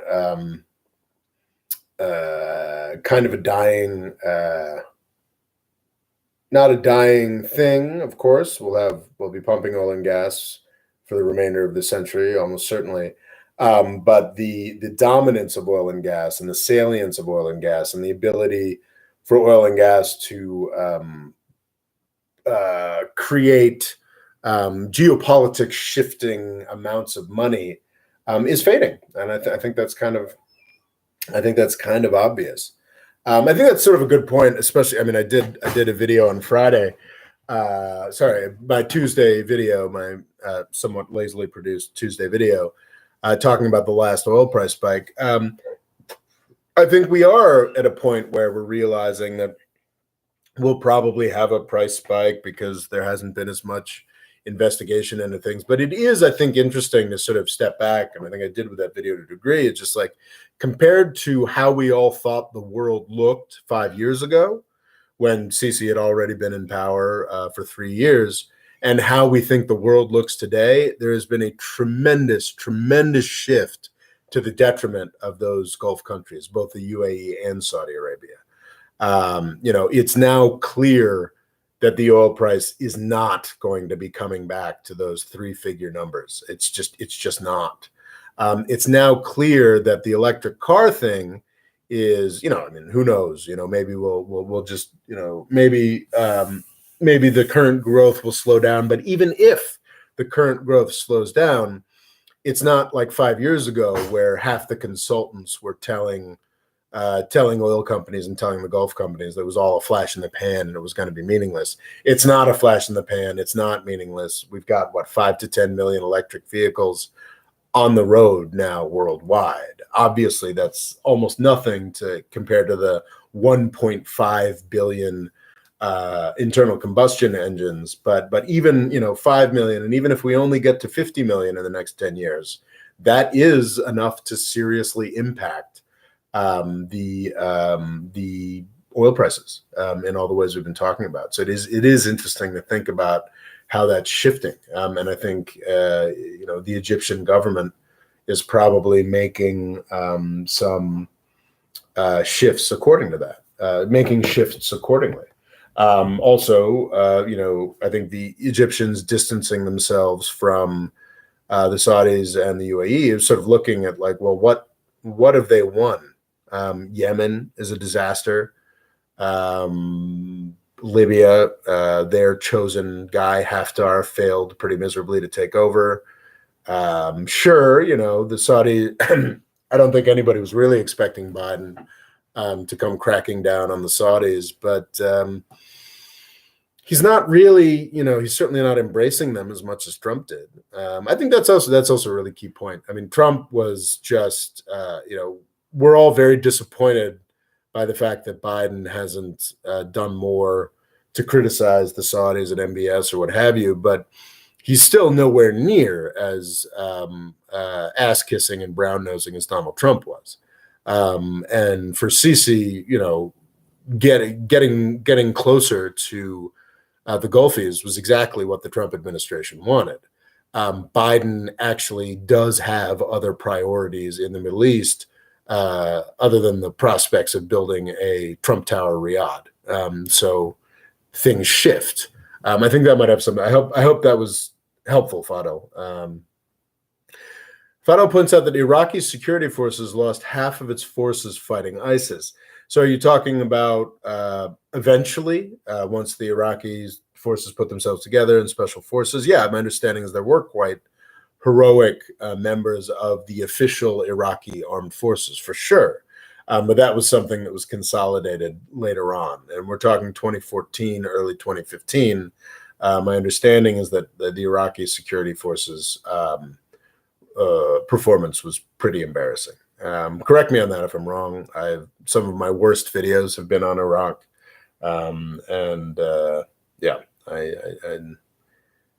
always eager to be corrected on Iraq because I'm well aware that I do not understand it to the extent that I should. What's interesting, now this is actually, I should disclose, I have some minor investments in Chinese car companies. I bought stock in a couple Chinese electric car companies, so I am absolutely personally interested in this next item. What's interesting and maybe would be surprising to people if they follow the rhetoric from China and the United States, certainly in the past 5 years, is that a lot of the biggest Chinese companies are publicly listed in New York on the New York Stock Exchange. What that means in practice is frankly too complicated to go into in the 17 minutes we have left, nor is it something that I fully understand. There is a link in the description below that goes into some of the nuances here.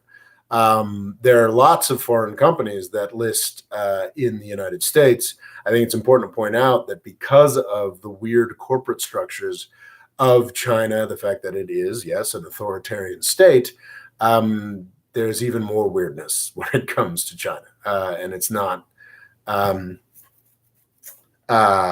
it's the actual forms of the securities that U.S. folks are investing in when they invest in Chinese companies. I think there are some real questions around those. And maybe there is some stuff that should be examined and questioned regarding that. However, and again, saying this as somebody who personally profits from Chinese companies on U.S. markets, so I'm very, very transparently biased here. It bothers me, also because some of my investments are in danger, the heightening rhetoric, both from China and the United States, talking about breaking this up in certain certain investments have been blocked by the U.S. government, some for very good reasons, like exposure to crimes against humanity in Xinjiang province in China, and some for less so. Basically, oh wait, the Chinese came up with better 5G technology than we have, so nobody's allowed to do business with Huawei. That is not valid. But you've got it coming from both sides. The Chinese government is beginning to crack down on the practice of Chinese companies listing in the United States. I think what was expected to be the world's biggest IPO, I can't remember, was it Ant Financial or one of the other ones? Alipay. Yeah, it was Alipay. The sort of fintech behemoth affiliated with Jack Ma and the Alibaba tech empire was supposed to do an IPO, I believe in New York, that was going to be one of the largest IPOs of all time, and China just stopped it. Apparently there was a listing of a sort of the Chinese Uber that happened, and harvested some number of billions of dollars from U.S. markets. And then the next week, China seriously, put in some regulations that seriously impacted the ability of that company to work. I mean, there's a lot of, from both sides, both the United States and China seem to be getting less interested in these financial connections and are putting it in danger. Again, I'm biased in favor of those financial connections.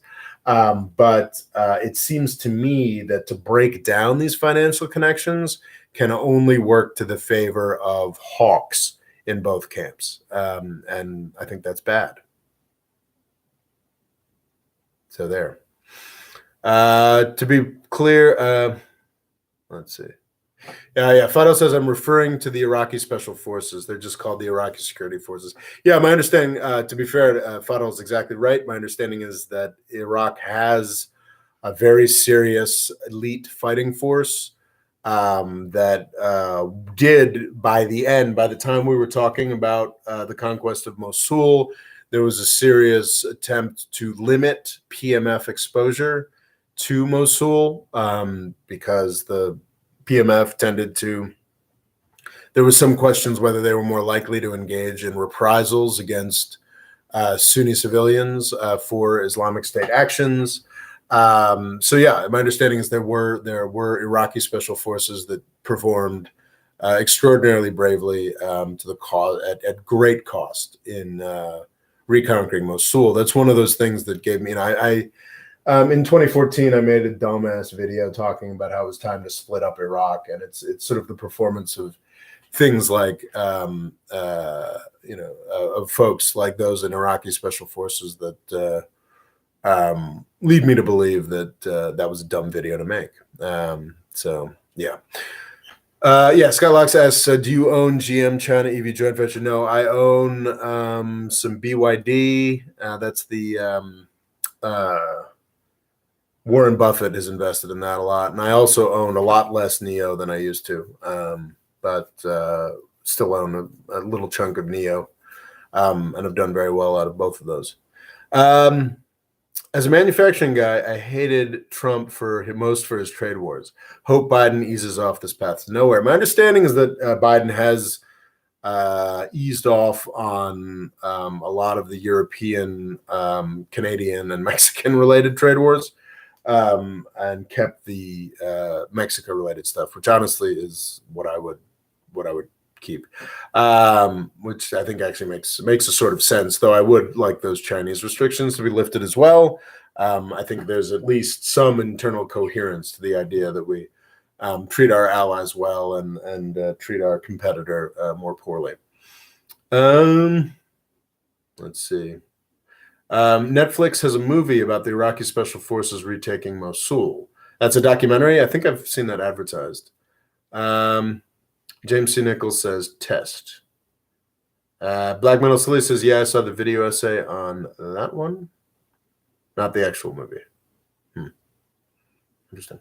Okay, so we got China Securities. Saudi Fox News. So yeah, it's pretty damn clear that those who were hoping, as I think I said, I was pretty clear about as well, those were hoping for some kind of isolation of MBS or some kind of real retaliation against Saudi Arabia for the Khashoggi, for the Yemen stuff, but it just hasn't happened. Recent headlines, apparently Saudi Arabia is setting up, it wasn't enough to have a lobbying arm. They're dumping more into lobbying the U.S. government and are now setting up a whole independent media source in Washington, D.C. to tell their stories their way. And it's just, well, it's pretty grim. Okay, so that's, let's see here. We've got, the UAE-Saudi fight is really interesting. So there are a lot of different ways of looking at the Saudi-UAE relationship. It's sort of,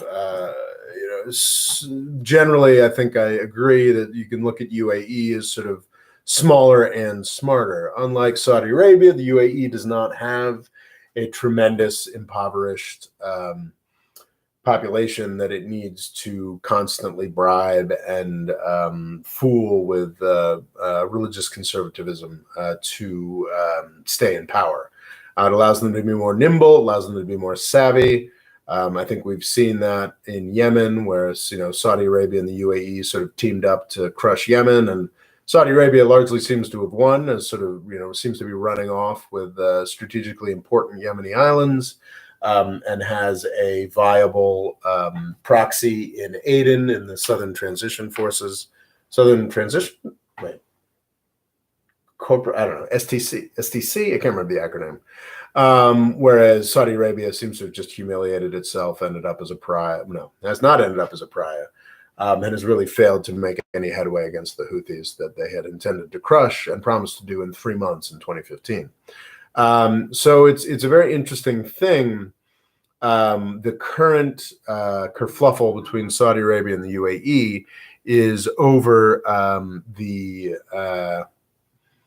over OPEC. Basically, UAE wants to sell more oil. Saudi Arabia, and I believe Russia as well, in the OPEC Plus framework, wants to keep, they all agree they want to increase oil production, but Saudi Arabia, Russia, and OPEC Plus in general wants to do so more slowly. UAE argues that it should have a higher, it's fine with whatever everybody else does, but argues that it should be able to produce more. But I think that's interesting to see that they no longer have a united front on that, as an indicator of how tenuous these higher oil prices are. But also, UAE is sort of the smarter place, and this is something that I get to in the that first Saudi Arabia is finished video, is that Saudi Arabia wants to set itself up as what the UAE is, the sort of hyper business oriented sort of regional and world economic center, everybody's window on the east or window on the west, and this sort of cutthroat business culture. Saudi Arabia's forever founding cities that are intended to do what the UAE does. As I was back in 2017, I remain just as skeptical that Saudi Arabia could ever do that. But I think it does make sense for this plan of Saudi Arabia to become the economic hub of the region and the world. Should run into difficulty with the UAE, because the UAE is already performing that role. So it's not like the world is shopping around, or the world can support multiple regional and economic hubs funded by oil and gas money to some extent. And I mean, I guess economics is rarely as much of a zero-sum game as we like to pretend it is. But I think to an extent, it is kind of hard to see how Saudi Arabia is going to make, NEOM or the Line or any of these other projects work if the UAE remains as powerful as it always was. How are you going to have NEOM be the regional business center when Dubai is the regional business center? Questions like that. So it is really fascinating sort of seeing UAE and Saudi Arabia sort of fall apart. It's, I think, a little overstated at this point. I think they still have a lot of interests in common. They are, after all, both oil and blood-soaked monarchies. So that's something that's going to continue to be a factor for a while.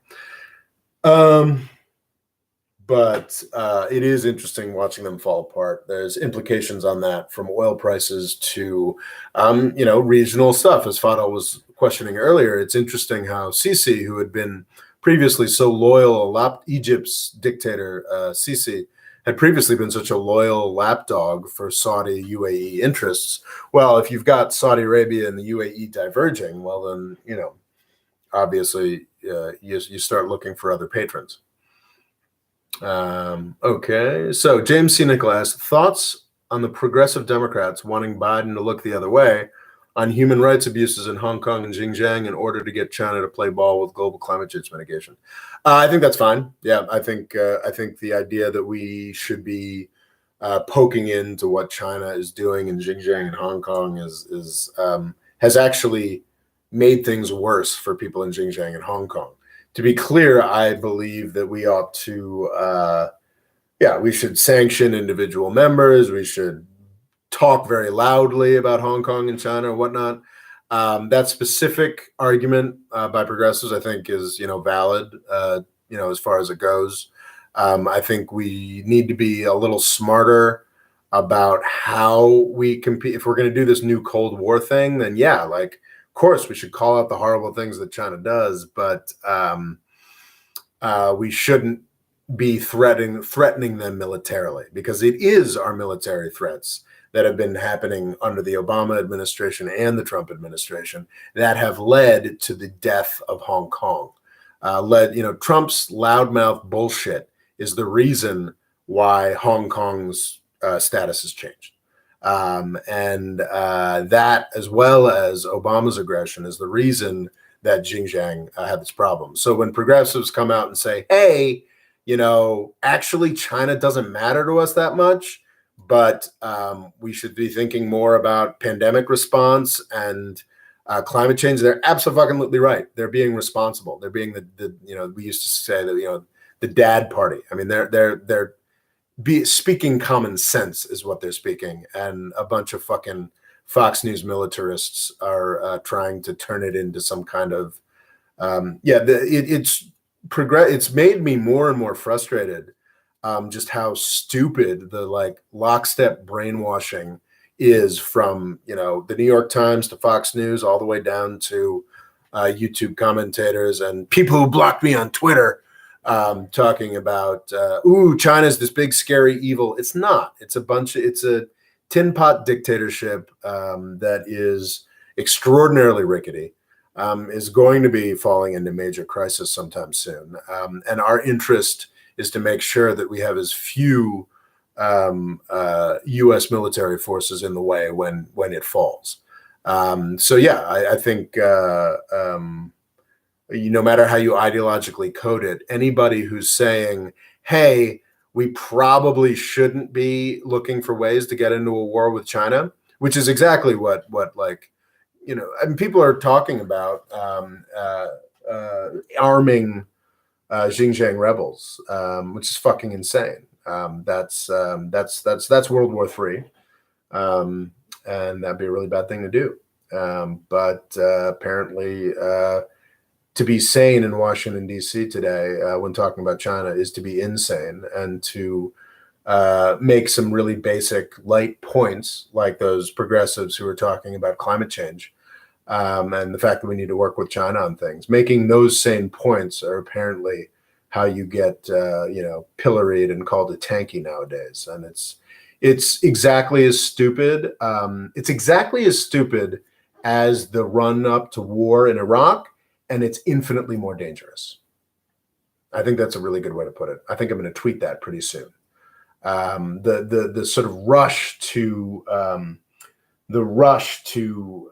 create problems with China and Washington, D.C. now is exactly as stupid as the run up to war with Iraq in 2003, and it is infinitely more dangerous.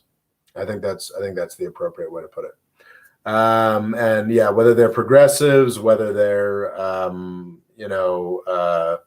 white nationalists, whether they are anybody who doesn't want war with China, and is looking to work with the Chinese and figure out a intelligent framework for intelligent competition with China. Those are the people who are correct. Those are the people who are the folks who have some common sense and a sense of history. The folks who are desperate to create a conflict in the Taiwan Strait, they're the morons. Was the Iraqi Special Forces program the only positive thing the United States did? I don't know, man. It's hard to make a statement that sweeping. I mean, I'm sure there's probably some Iraqi and even Afghan schools that were built by U.S. money. But I think, as with most things, I think most of the money ended up in what's the word I'm looking for? Most of the money ended up in mansions in suburban Washington, D.C. Okay. Jan Lapper. Mr. Morris, do you have any insights in the path forward of development in the era after Mugabe? I may have to go there in a few months for work and have some security concerns. I have not made a study of Zimbabwe. I have read a little bit, just in excerpts, more about its history and sort of more familiar with it's interesting. When I read a lot of history, I develop more sympathy for a lot of these figures. Mugabe is not a figure I have managed to develop much sympathy for. I think he was given a pretty extraordinary opportunity and fucked it up massively. But honestly, I have not done the study of Zimbabwe necessary to speak to it in detail. I will. I should read up a little more about Zimbabwe. My understanding is that after the fall of Mugabe, he's just sort of been replaced by another. Hasn't he just been replaced by another regime figure, or did Morgan Tsvangirai finally pull it off? I don't even know. Unfortunately, Jan, I am not at all prepared to talk about Zimbabwe. And don't call me Mr. Morris. Call me Rob. You guys pay my salary after all. You guys are the boss, not me. Black Metal Silly, have you people watched Euro 2020 football championships? Actually, football, not American hand egg. American hand egg, that's funny. I actually did. Not because I do, but because I'm hanging out. Not because I generally watch the football, but because my sister's boyfriend is a big soccer fan, and so is my dad. So here at the family lake house, they were watching a lot of Euro football, and I watched a little bit of it. But I got to say, not really my American hand egg. That's hilarious. I love that. Will we have the new COVID disasters because of this competition and the Summer Olympics in Tokyo? I don't know. I didn't even notice how much. I'm not a public health guy. You guys have all heard about my COVID spiel. I don't pretend to have that expertise. It is interesting that whether the Summer Olympics in Tokyo are going to go forward, because I don't know what vaccination rates are like there. But aren't we all ready to the point if we do Olympics in Tokyo, there will be no spectators? So I don't know. Yeah. Scott Luck says, crazy. No fans of the Olympics this year. Scott Luck says, great video. Goodbye. Well, goodbye, Scott. Christopher Murtaugh says, who is the harpist? Oh, yeah. That would be my mom. My mom plays the harp. Farzam, it's coming home. Tomorrow's going to be crazy in the UK. Yes, that makes sure. Jan Luber says, thank you, Rob. Indeed, the state of the economy seems a shame knowing how much fertile land there is. It's true. I mean, like that, people can go a little far with that. Zimbabwe was so great before the blacks took over. I mean, that's kind of horse shit, because you do have to understand, like, Rhodesia was a famously unjust place. This sort of land reform is 100% the basis of any successful development strategy. There's this great book called How Asia Works that talks about how in Japan, Taiwan, where else?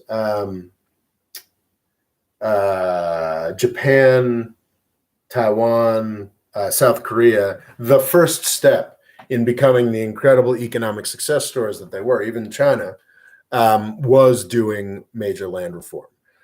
So this idea that, Zimbabwe was this incredible breadbasket when all the valuable land was owned by, these white folks from Britain who had access to British technology and whatnot, and had an incredibly racist governing apparatus behind them, and named Rhodesia. Yeah, like, okay, sure, they produced more stuff, but that doesn't mean that we should use that to pillory what happened in Zimbabwe. What we should use to pillory what happened in Zimbabwe is how extraordinarily disorganized and insane the process of land reform that they ended up doing was.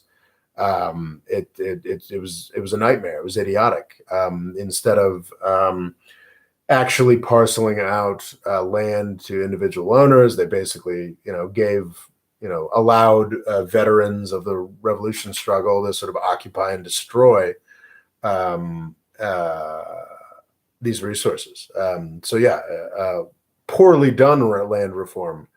Appropriately done land reform is the basis of any developing country's prosperity. Poorly done land reform can destroy it for generations. And unfortunately, that's what we've seen in Zimbabwe. I wanted to say briefly, Lebanon is falling apart, which is tremendously sad. I ran a video about, 4 years ago, talking about how extraordinary it was that Lebanon had kept itself together and had survived this sort of incredible nightmarish tragedy that was unfolding in Syria next door. That miraculous run of holding itself together, despite taking in a sixth to a third of its population in refugees from Syria, seems to now be ending. It is a really horrific story that I feel like nobody's really paying attention to, and nor am I, frankly.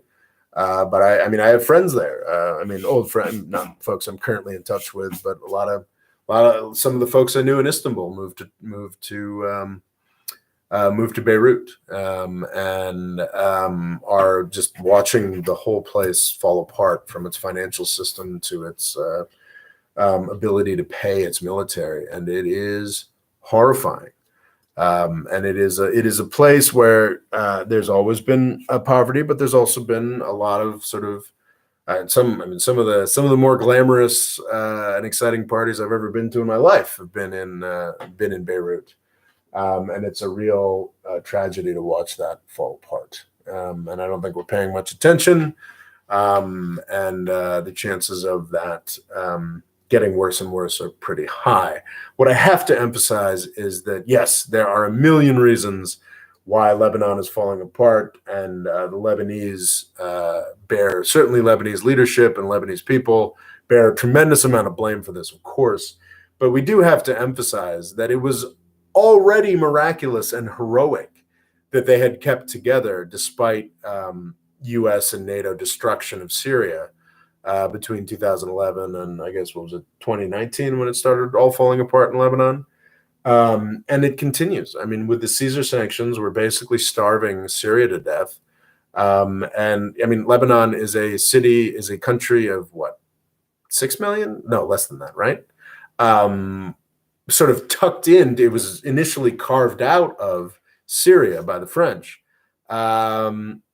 which is a country of 20 million, which obviously Lebanon's economy relies upon to a great degree, that has been destroyed and is continuing to be crushed by the United States government. And that's obviously contributing to the nightmare in Lebanon. Lebanon would probably have fallen under the weight of its own contradictions eventually. But it didn't need to be this disastrous, and it didn't need to be this deep a fall, and it wouldn't have been if it weren't for the U.S. ongoing destruction of Syria through sanctions policy. Okay, I think I have run through the whole script. Oh no, somebody wanted me to talk about Canal Istanbul. I think it's freaking insane. Didn't Erdogan? So Canal Istanbul is basically. Tremendously important part of Istanbul is that it is a city on two continents, leaving aside the fact that Europe is really just a peninsula of Asia. But it is a city on two continents. There's a European side, there's an Asian side. In between goes the Boaz, the Bosphorus. It is not a river, it is a strait between the Black Sea and the Mediterranean. Or I guess, was it the Aegean that connects to the Mediterranean? Whatever. Tremendously significant, a lot of Russian, it's Russia's main access to the world, as well as everybody else on the Black Sea. Very important for shipping. Sometimes gets congested. So an absolutely insane, also has geopolitical significance in ways. I think it's the Treaty of Sèvres or the Treaty of Lausanne that ended up being what happened. But there are, treaty requirements over how Turkey is supposed to treat this Bosphorus Strait, which some people don't like. So an absolutely lunatic proposition that has been floating around in Turkish politics for at least a decade, probably more, is why don't we just carve another Bosphorus, which is, I think, technically very possible. Would it be much more? I think it'd be less of a feat than the Suez Canal, or because you have the European and Asian side sort of coming into a pincer. You could carve through a section of European Istanbul to build another canal. Of course, the environmental effects would be extraordinary. What it would do to everything. It is an insane plan, and I believe that it was initially described as an insane plan by Erdogan himself. But because so much of the Turkish political system is based around the sort of large political and economic system is based around the spurs to growth and development and, yes, corruption that these mega projects give. A lot of the mega projects have been built.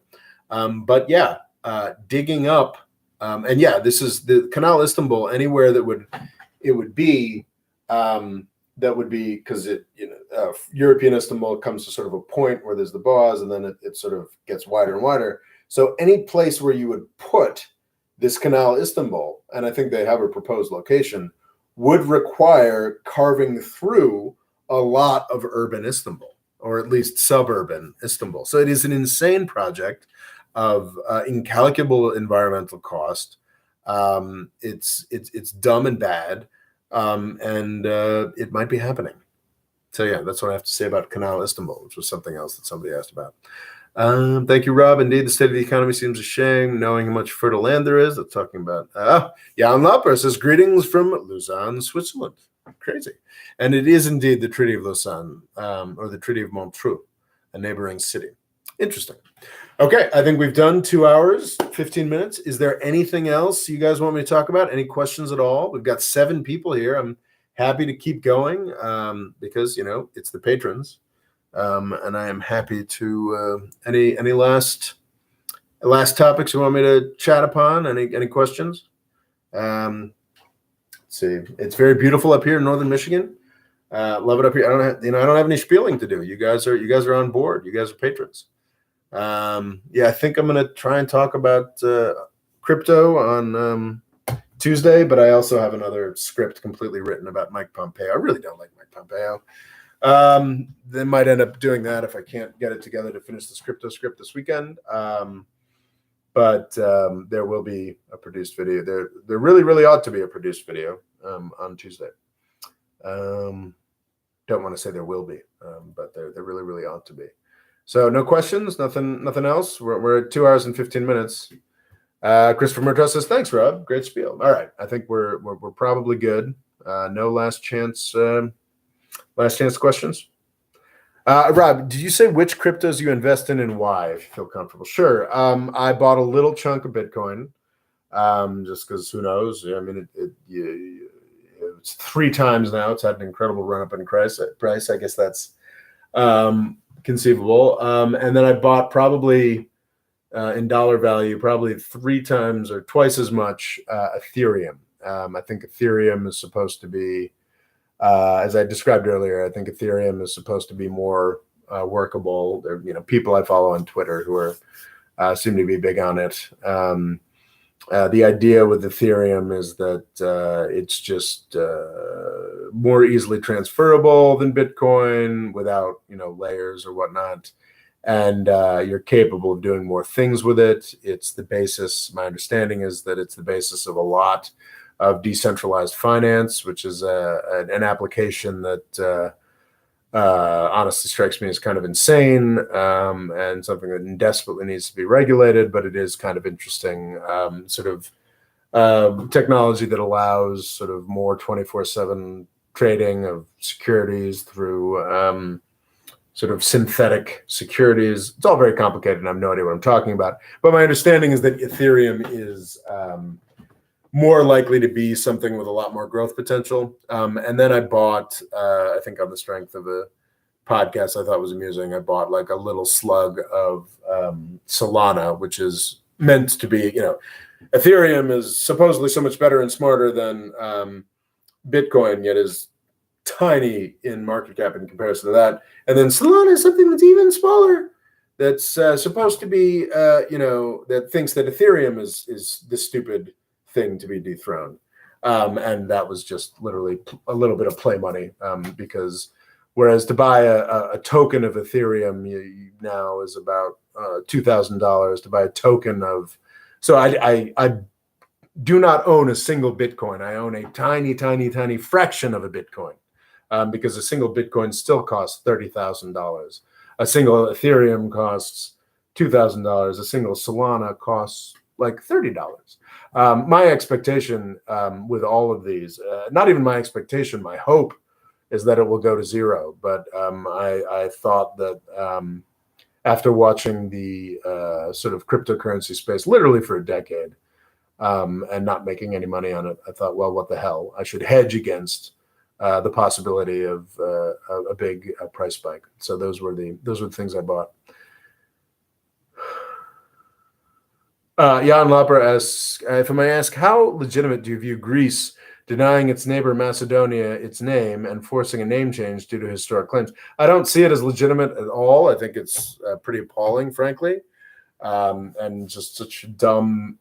So Macedonia, Alexander the Great is of Macedonia, comes from Macedon.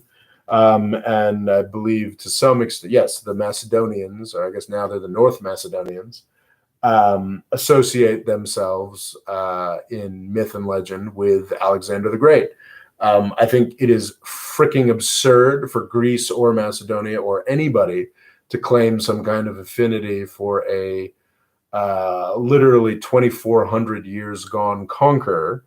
But the Greeks were so offended that the Macedonians would dare to claim that Alexander the Great is theirs to celebrate, that they blocked any chance for Macedonia to begin any kind of accession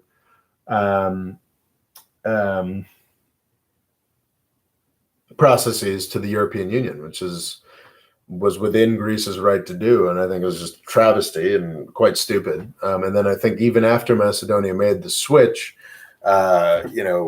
it's entirely conceivable that Macedonia, or North, whatever the hell you call it now, had missed its window to actually join the EU, because the EU is sort of quite skittish about allowing in new members, which is just all of which struck me as very sad and silly. Thank you, Jan. I think that is my answer on that question. All right, I think it's been 2.5 hours.